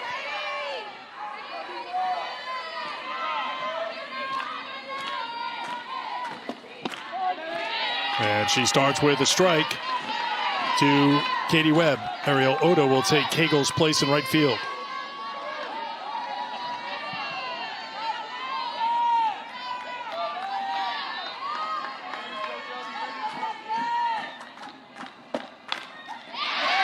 Hard hit ball, gloved by Keller at first. Great play. Big time defense, stepping up when Clemson needs it most.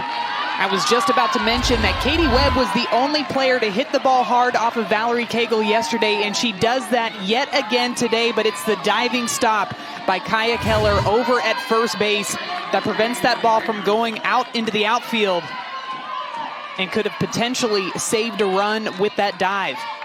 Webb is retired. Horn moves on to second, and here is Libby Baker.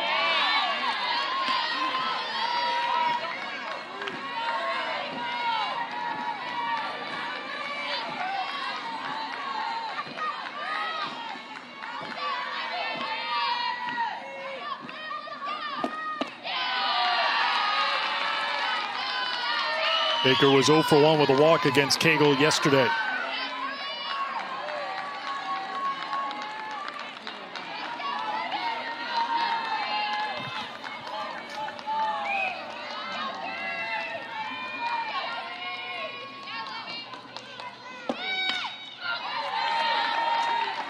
Out of play, it's 1-2. I think for Cagle coming in this situation, it's going to come down to how quickly can she get back into the groove of things. You remember that first game started at 11 a.m. Central Time. It is now just past 6 p.m. Central Time. So she is having to stay warm.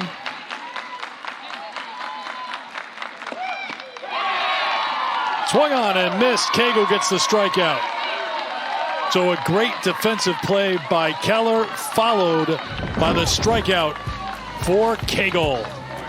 Valerie Cagle doesn't need any time at all. She comes in there, fires the drop ball, and goes in to pick up the bats.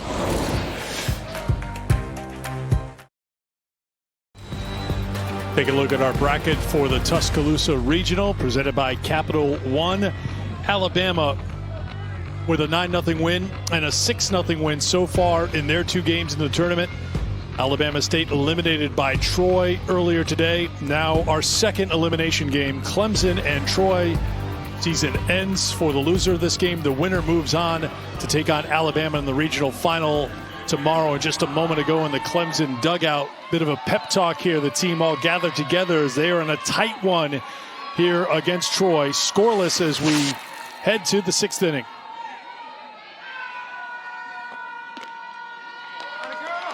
I like that pep talk over there by Coach Brialt. Huddling them up, knowing that their season is on the line here. And she's a competitive player herself.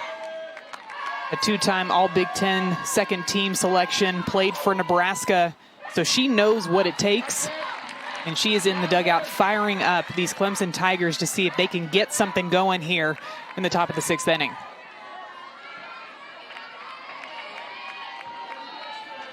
Marissa Gombarda leads off, 1 for 2 today.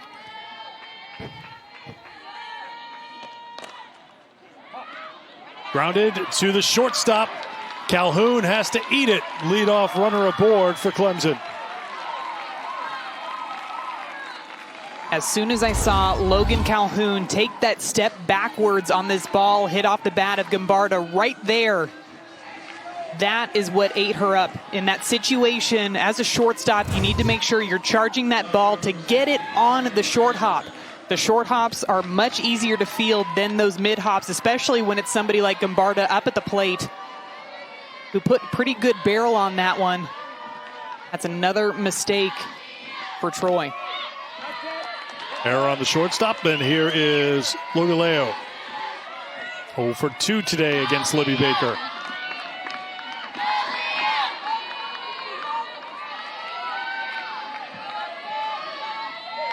Struck out in the second, fly to center in the third.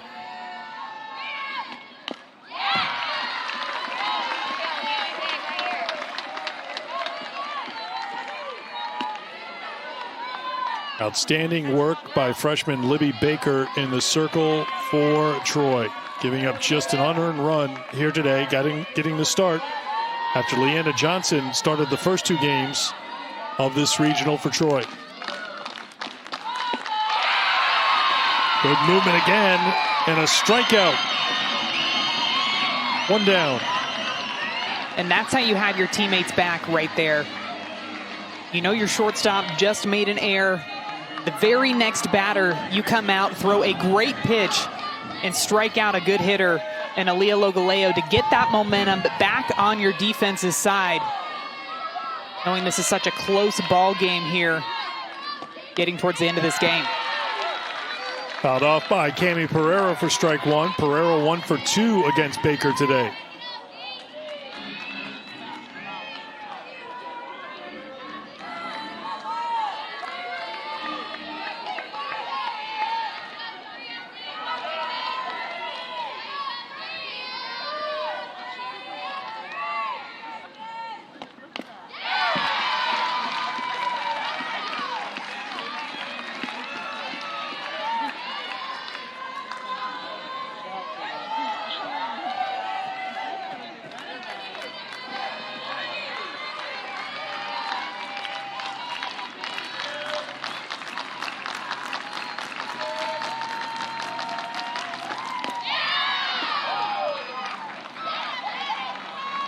Another driving down and in pitch from Baker, fouled off by Pereira.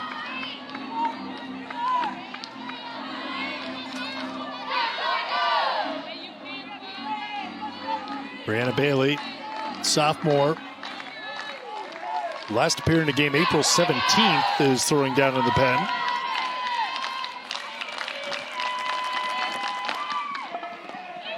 Ground ball to first. Webb will take it herself. Gave a quick peek over to second base, but thought better of it. She thought about getting that lead runner over there at second just for a split second, but knowing the time that she had, fielding that one quickly over at first base, she knew she could take that second to take a peek and see if she had a shot of getting a Barta, but instead resorts to making sure she got the sure out over at first, and now there's 2 away for the Trojans. Grounded to third. Time to throw across, and that does it for Clemson in the top half of the 6th inning. Troy once again comes off the field, fired up, 1-1 with the Tigers after 5.5. We've got ourselves a tie ball game here on Elimination Saturday, but let's show you how we got there. It's an infield single by Ansley Gilstrap to get Clemson on the board, but it's Troy taking advantage of an errant throw out into the outfield to tie up this ball game, and we're sitting 1-1 here in the bottom of the 6th inning. So Clemson is using their third pitcher. That pitcher just happens to be Valerie Cagle, the player of the year in the ACC, as she's come on for her third appearance of the Tuscaloosa Regional, and her second appearance today after starting against Alabama earlier today. And what a performance so far by the freshman in the circle for Troy, Libby Baker.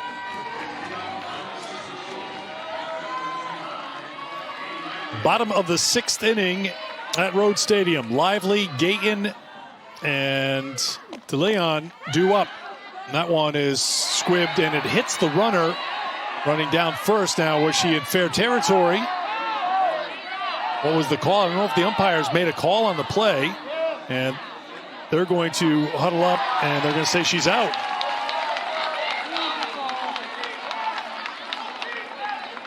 I thought from our live view that she was in fair territory as well when that ball hit her.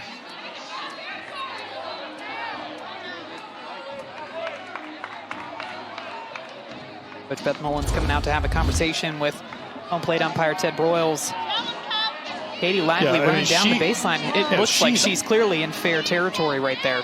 But yeah, the fact that she is running right on the chalk, and then, I mean, clearly on the chalk, and it's just that there wasn't a call, I didn't think at the beginning, and that's why there was room for discussion and now confirmation after the 4 umpires come together. Again, if you haven't been with us, there is no video review in the NCAA tournament. We saw it at Rhoads Stadium in the SEC tournament, obviously, but there's no video review, so this cannot be challenged by Troy to try to overturn it. It is an out. The 4 umpires get together and make the final call, 1 down. I think you're exactly right, Eric. I think it was that hesitation. That's why Coach Beth Mullins came out to make sure that the umpires got together and had a conversation about it, but they did confirm that they ruled Katie Lively out for the first out of this inning. Here is Gayton, who's 1 for 2.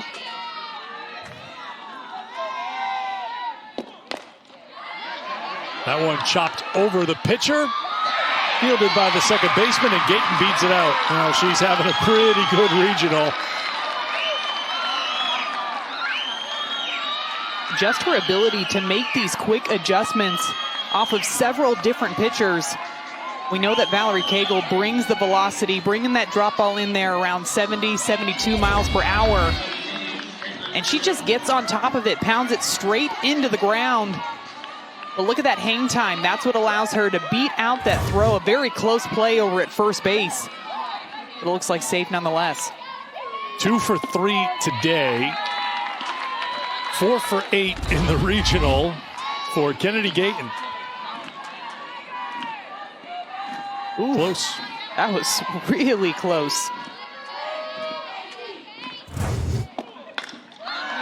Swung on and belted to left field, and foul.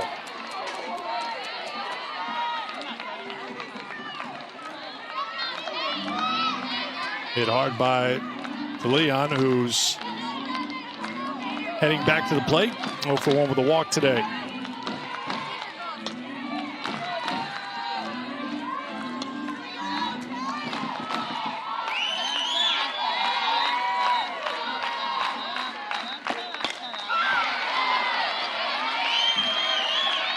Leon taking some good, healthy cuts on these drop balls. Already making an adjustment, getting that barrel underneath the drop ball. So we saw Kennedy Gayton get on top of it, pound it into the ground. And DeLeon dropping her barrel, getting underneath that pitch. Sending them foul both down the left field line and towards right field. This one was about an inch off the turf. Somehow she got the barrel on it, grounded to first for the out. Moving over to second is Gayton, 2 down. I don't know if that was just a great pitch or a great piece of hitting. I think it was a little bit of both. This one way down in the ground. I thought it was going to bounce before it hit DeLeon's bat, but she was still able to put good contact on that one. I think calling it an inch off the ground was being a little generous. It was almost a stick ball hit. Kids, ask your grandparents about stick ball. There's strike one to Mosley.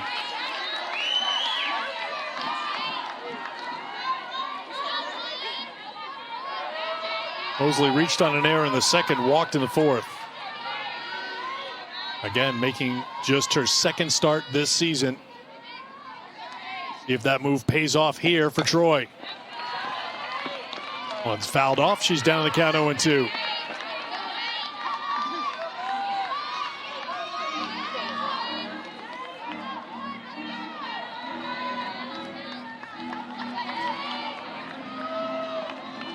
Millie Thompson started. Reagan Spencer came in relief of Thompson, and now Valerie Cagle is on. She came on with 1 out in the 5th inning.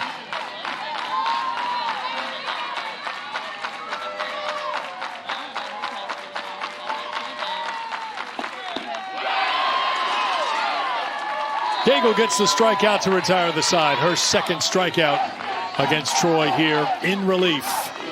On to the 7th inning in Tuscaloosa. Still tied at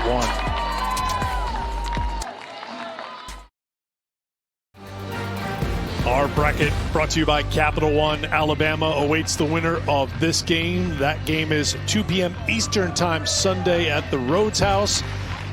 Alabama has not lost in this regional.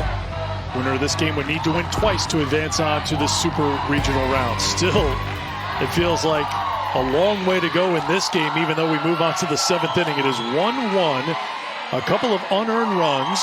It has been tight throughout, obviously, when you look at the scoreboard, but the emotion, just what we've been watching here from afar, things getting tight in the park as well, and you wonder if the pressure is on Clemson here because they're the number 10 team in the country.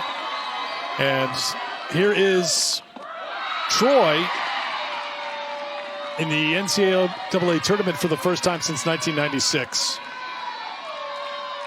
Morgan Johnson, the freshman, pinch hitting here for Clemson.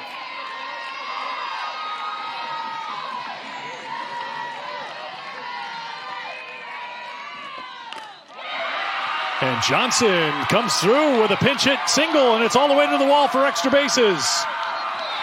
A stand-up double for freshman Morgan Johnson. What a spot to come up big. That is a big-time pinch hit right there by Morgan Johnson. Nobody else in this Clemson lineup has really been able to square up the pitches out of the hand of Libby Baker. This one wasting no time, driving that one out into the left center gap to get a leadoff runner on board and into scoring position in the top of the 7th inning.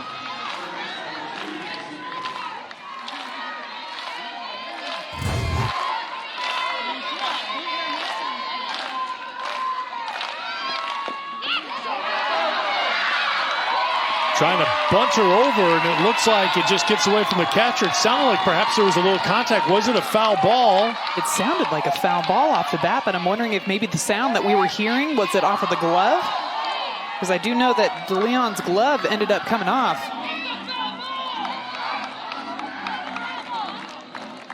I think you and I, Eric, were on the same page. I thought I heard a foul ball on that one. Yeah, but no protest from Troy, so it goes off the glove is the sound we heard. And it looks like the ball changed directions to me on that one. Yeah, I'd love to see that one more time because it was locked in on the glove. She obviously offered at it for a strike. It was definitely ruled a strike. Turned around to sack bunt. Just right Looks there. Like the ball changes direction. That's foul ball. Looks like a foul ball to me. And I thought we could hear it too when that happened live. All right, let's play it back. There was a double hit, and it sounded like a foul ball, and it looked like the ball changed direction off the bat, but again, no replay review to change it. Ground ball too short. The runner holds it third, and an out there for Troy. A huge out for Logan Calhoun at shortstop, who has had some struggles in today's game, but she makes sure she fields that one confidently, looks the runner back at third base, and fires over to one to get the first out of this inning.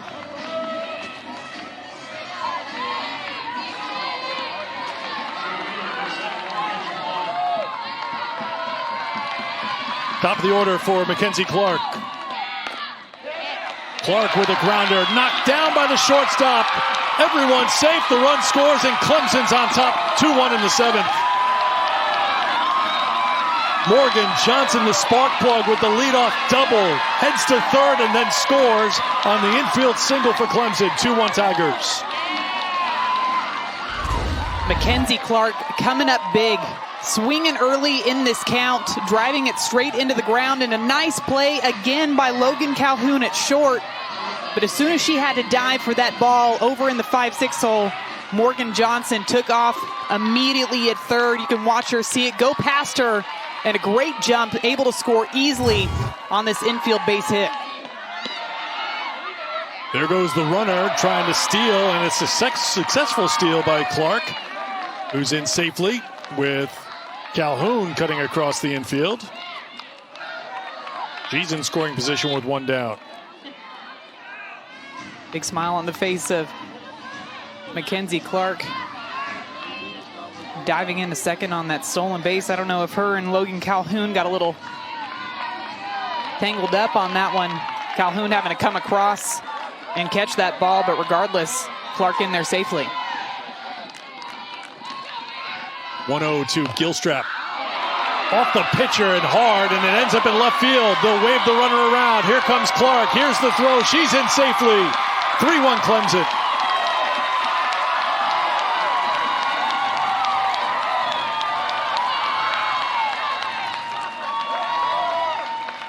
Gilstrap hitting this one hard, directly back up the middle. It looks like Libby Baker's okay.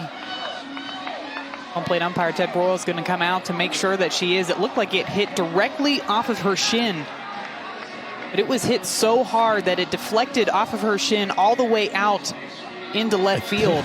I think the first thing she said to the plate umpire was, "It hit me pretty hard." That it definitely did. Her default setting is smile, but this one got her hard. Ooh, smoked right back up the middle.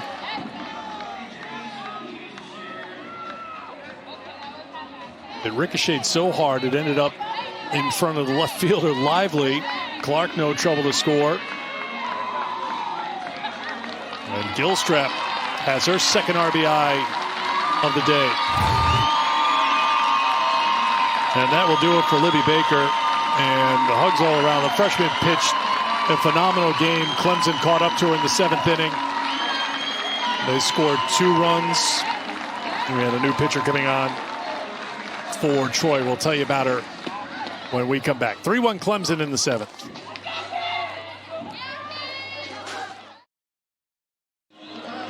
Clemson on top of Troy 3-1 as they bat here in the top of the 7th inning. Eric Freed, Madison Shipman back here with you. Give a lot of credit to Morgan Johnson. Madison, it felt like the pressure was building on Clemson in a 1-1 game late, but Johnson, the pinch hitter, her 40th at-bat of the season, comes through with a key double that really seemed to take the pressure off of Clemson.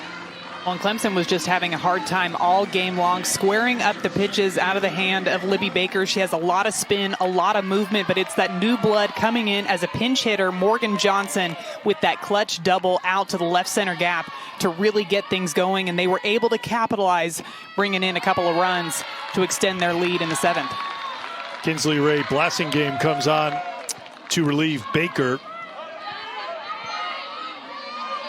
Gilstrap down at second.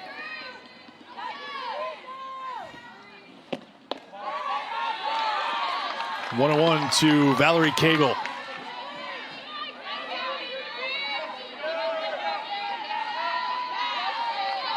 Passing game going to be, again, a different look than what we saw out of Baker. She likes to work both sides of the plate, but she has a really effective flip the changeup. She takes a lot of velocity off of that pitch. You'll notice her harder pitches coming in the low 60s. That changeup drops down into the mid 40s. So those batters really having to make adjustments with their swing on that off speed.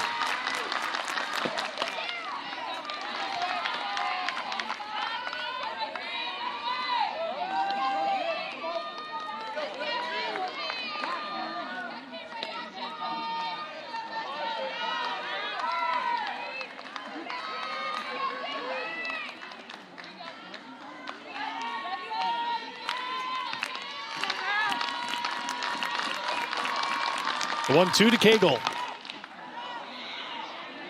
Fly ball hit deep to left field, drifting back and into foul ground and caught by Lively for the out. Tagging and moving on to third is Gilstrap, 2 down. You know, I was just thinking they were continuing to stay hard and outside to Valerie Cagle, but that's because she hit one of the changeups from Blasingame out in yesterday's ball game, so that's why they decided not to throw her any changeups, because they saw what she could do on it in yesterday's game, and they're a deep fly ball into foul territory and deep enough to allow Ansley Gilstrap to advance all the way to third. I'll bring up Gombarda. 1 for 3 today, singled in the second. Takes ball 1.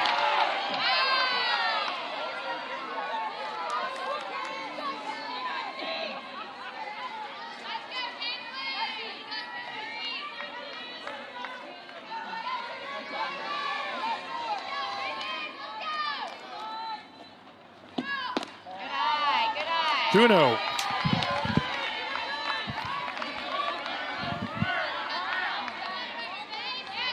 Take a peek in the dugout. Libby Baker, who really took the brunt of that liner off the bat of Gilstrap.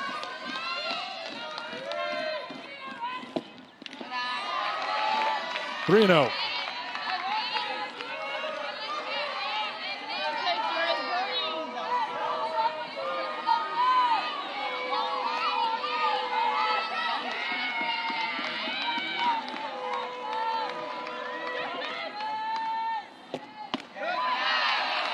Up high, it's a 4-pitch walk to Gombarda. That's exactly what you don't want to do if you're Troy, giving up those free passes. We can feel that momentum building in that dugout, which with each and every at-bat here in the top of the 7th inning. Started with that leadoff double by Morgan Johnson. And now when you give them an opportunity and continue to give them opportunities to score, this team's going to try to take advantage of it.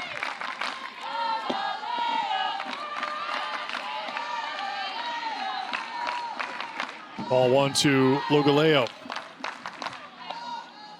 Baker went 6 1/3, gave up 7 hits, 3 runs, 2 earned. She is responsible for Gilstrap at third. 4 Baker strikeouts. really did. She threw a great game. I mean, she was moving the ball all through the zone. Clemson really didn't hit the ball hard until here in the top of the 7th inning.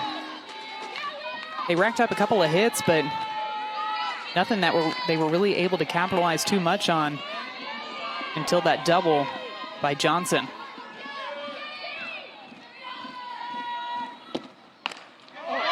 Swung on and belted to left field, hit hard, but hooking foul. I think these Clemson batters know that Blasingame likes to throw that flip change. Logaleo getting a good piece of this one. You can see her hold up, keep her hands back so that she could still get some power behind that ball. Just barely foul, but roping it down the left field line.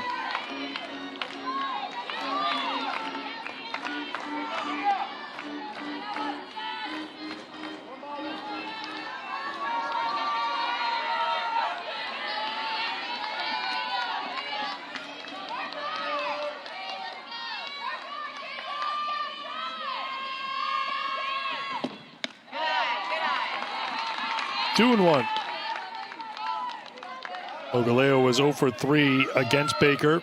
Struck out in the second, flied out in the third, struck out again in the sixth.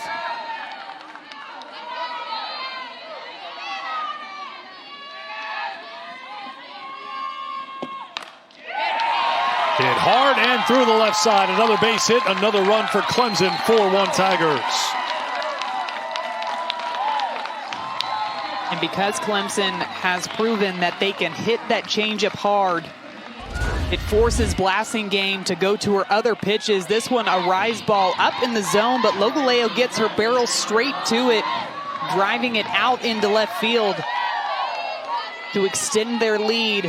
And now the Tigers are leading 4-1 here in the top of the 7th inning.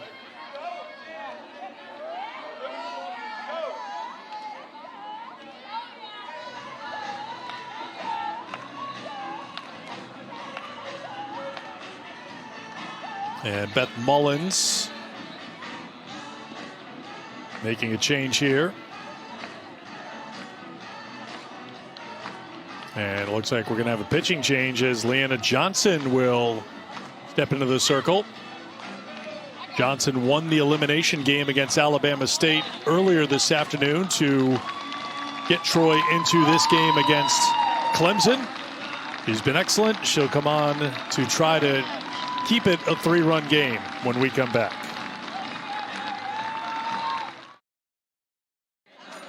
Third appearance of the regional for sophomore Leanna Johnson, who went 2 1/3 Friday against Clemson, gave up 5 hits and 6 runs, went 6 innings earlier today against Alabama State, picking up the win, a 3-hit shutout with 12 strikeouts. Leanna Johnson, one of the best strikeout pitchers in the country. She works both sides of the plate. She's got that good curveball, that good screwball, but she'll also mix speeds as well, and she likes to work that rise ball up in the zone. And she's somebody who has a lot of innings on her arm this year. You can see it over 180 innings pitched. And Eric, you and I talked about it earlier in this game. We were a bit surprised when we did not see Leanna Johnson getting the start out there in the circle. But you got to tip your cap to Libby Baker, who threw really well for Troy in this elimination game. Blasingame was the first out of the bullpen behind Baker.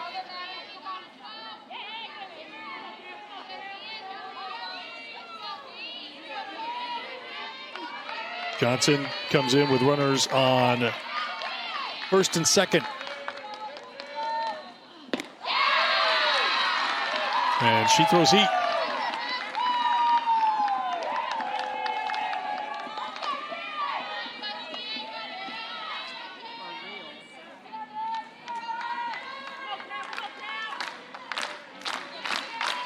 Oh, and 2 the count to Pereira. Called strike 3, 3 pitches, and that's it for Clemson. But 3 runs in the inning. The spark plug was Morgan Johnson with the pinch hit double, and she scored the go-ahead run. And they are fired up. Morgan Johnson sliding in safely. Mackenzie Clark feeling it as well. 3 outs for Clemson. Let's see if they can shut it down.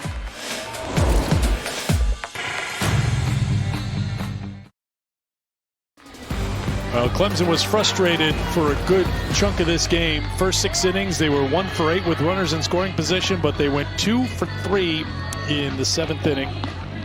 With runners in scoring position, they have a 4-1 lead as we head to the bottom half of inning number 7 in Tuscaloosa. Well, for Troy, the 9 hole is going to start it out for them, Logan Calhoun, but then it flips over to the top of their lineup. That is the part of their lineup that they want up to the plate with the game on the line. We're going to see if their best hitters can make an adjustment against Valerie Cagle in the circle.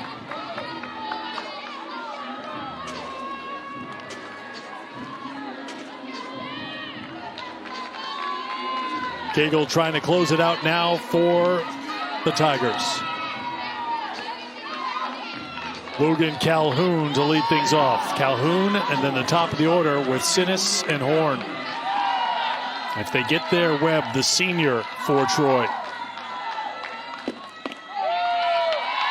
There's strike 1. Calhoun grounded to short in the second and lined into a critical double play in the 4th.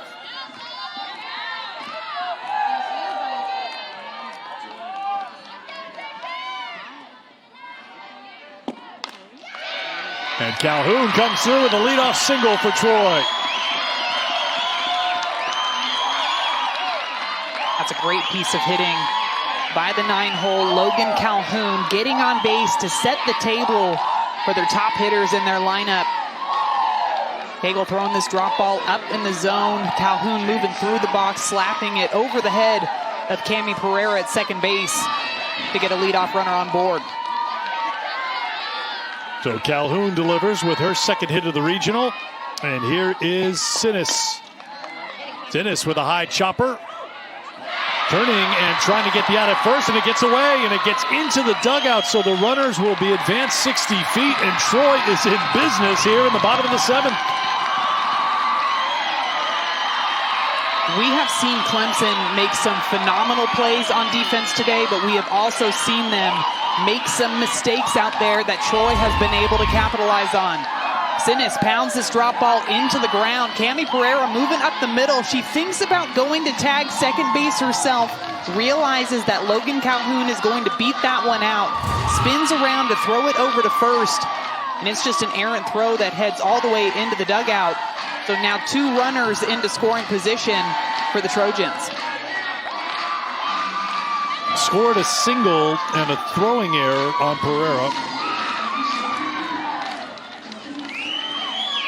Second and third, nobody out, and the tying run will come to the plate for Troy. And a full meeting at the circle for Clemson. Looks like Coach John Rittman is just coming out to calm everybody down. You can imagine where some of these players might be a little amped up, knowing it's an elimination game, trying to do too much out there defensively. Him talking to them just to refocus, make the routine plays. But they're going up against a very good hitter in Kelly Horn.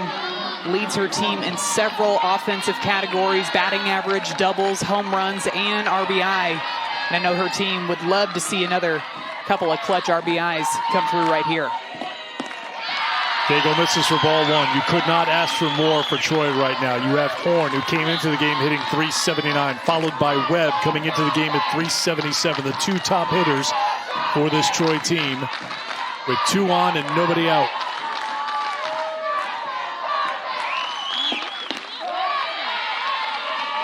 Call this strike. It's 1-1.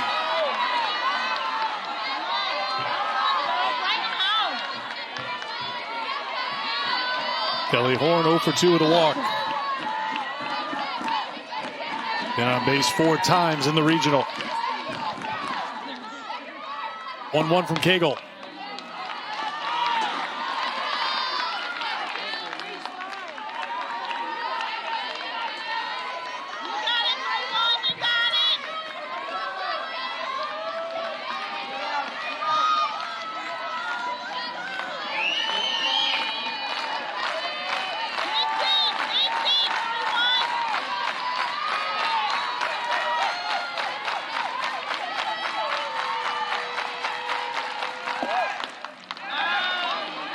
Little tapper to the right side. It will score a run to make it 4-2. And moving on to third is Sinis, but 1 away now in the 7th.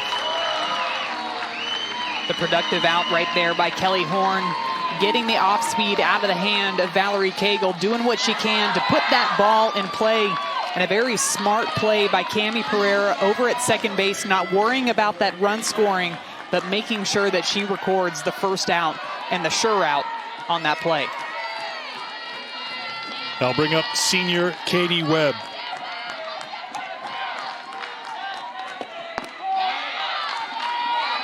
Big strike 1.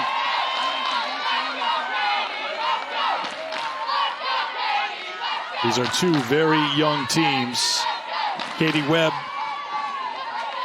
the 5th-year senior for Troy.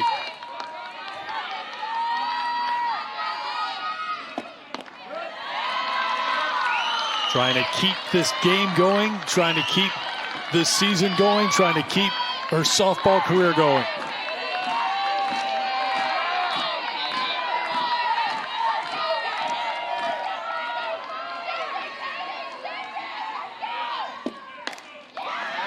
Webb goes the opposite way and fouls it off. We talked to Katie Webb this week about playing here in Tuscaloosa. She said a bunch of these Troy teammates, when they were younger kids, they would go to Tuscaloosa and watch the regionals when they were kids. Now here she is in the regionals, playing for Troy, trying to set up a meeting with Alabama tomorrow.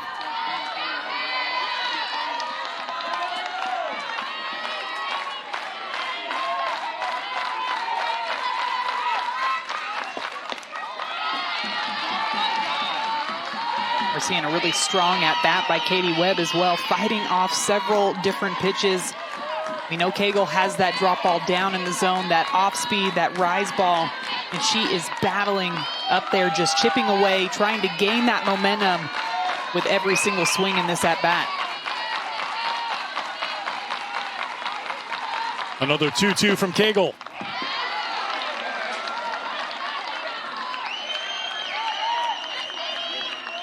And another pitch a little bit outside of the zone, but Katie Webb does not want to leave this at-bat in the hands of the home plate umpire. So anything close, she is fouling it off, getting it out of the way so that she can see another pitch. Webb with 4 hits in the regional. Lays off, down low, counts full. It's a great pitch and a tough take, and you can see Katie Webb talking to herself as well, telling herself, see ball, hit ball, not trying to make this moment too big, zoning in and what has got her here to this moment to see if she can come out on top.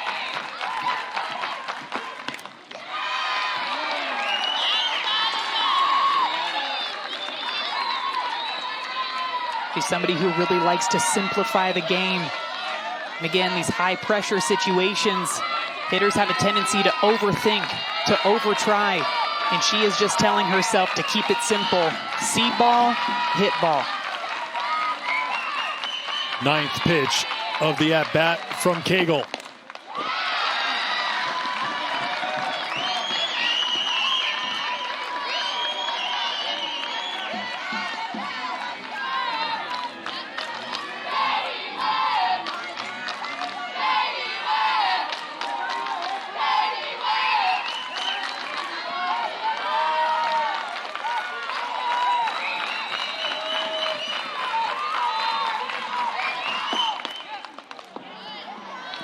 Webb squibs it foul. You can see her at the plate, like Madison saying, see ball, hit ball, see ball, hit ball, telling herself, reminding herself as Cagle's ready to rock and fire.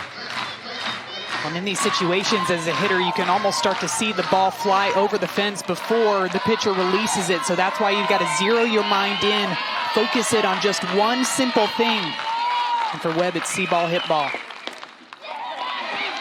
She hits it, soft liner to the third baseman, Bigham. And the 11th pitch at bat ends in a line out and 2 down. A great at bat by Katie Webb and a nice pitch by Valerie Cagle, going with the drop ball yet again. Casey Bigham with the smart play to tag third, and Katie Webb definitely disappointed that that one did not squeak through the infield.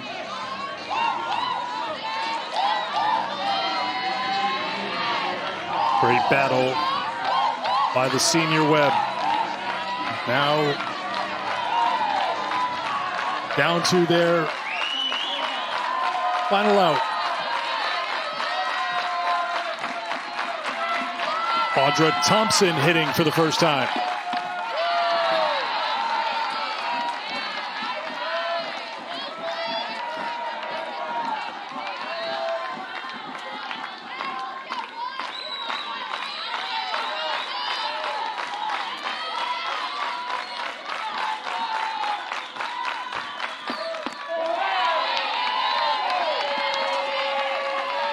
One and one.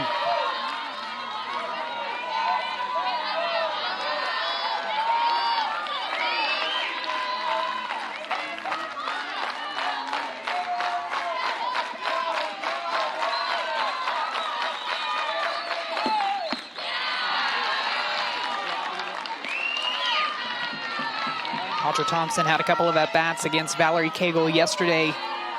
In this type of situation, you want to try to gather all the information from the pitches that you saw in yesterday's game and bring them into this at-bat to try to give you just a little bit of an edge.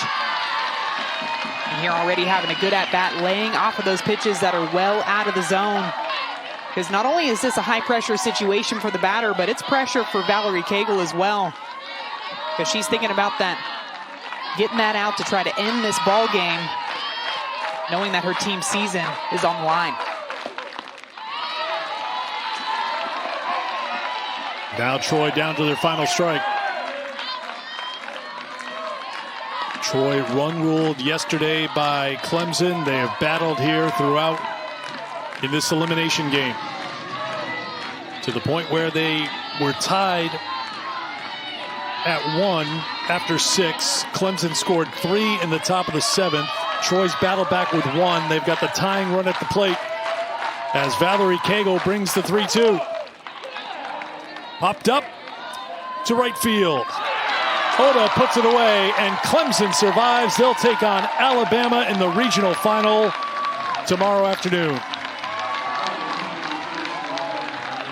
A gutsy performance by Clemson, and I was just going to say a great appearance by Troy as well, putting together a phenomenal season in their first at-large bid appearance in the regionals, able to put up a fight against this very strong Clemson Tigers team.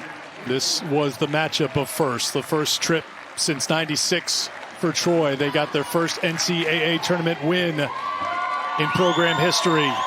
And Katie Webb's fingerprints all over that as she leaves the field for a final time.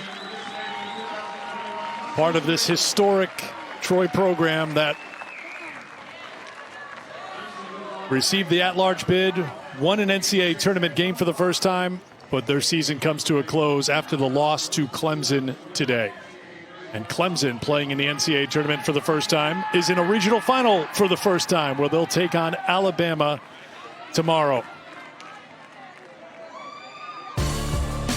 So Alabama and Clemson will meet again earlier today. Alabama with a 6-0 win over the Tigers. They'll do it again tomorrow. Clemson needs to win twice to make it to the Super Regionals. Alabama needing 1 win. But Clemson survives an elimination game to get to the regional final. And a big part of it was Ansley Gilstrap, our Capital One player of the game. A couple of RBIs, including in that big 7th inning. Ansley, congratulations. We know you've been through a ton throughout your playing career, and you're the veteran on this team. But I can tell by that smile on your face, to do this with this Clemson team must be pretty special to you. Yes, sir. It's a really good feeling. I had never had a doubt, honestly. This team is great, and we always have a lot of energy, and never had a doubt. Got a little nervous there, but yeah. Well, I'm glad you're honest about it. Yes. That's what it's all about. That's the fun of it. It wouldn't be an elimination game unless you got a little bit nervous, right? But one of the traits of a good hitter is being able to make quick adjustments. You bounced back after your first at-bat and just continued to get better as the game went on. What was your mindset stepping into the box? Well, you can't let the one at-bat affect your other at-bats. There's always another pitch, always another at-bat. So you can't let it get you down. That'll affect your at-bats moving forward. So just got to flush it, move on. That's anything that these past 6 years of college have taught me is to not let it get you down. You learn a lot on the 6-year plan. That's one of the benefits of doing that, Ansley. That's right. What did Morgan Johnson's at-bat do to relieve the stress and the pressure? That pinch hit double really seemed to turn the tide in the game before you got up to the plate. Mojo is so clutch. She always gets us pumped. That just getting started, finally got some base runner on scoring position with no outs.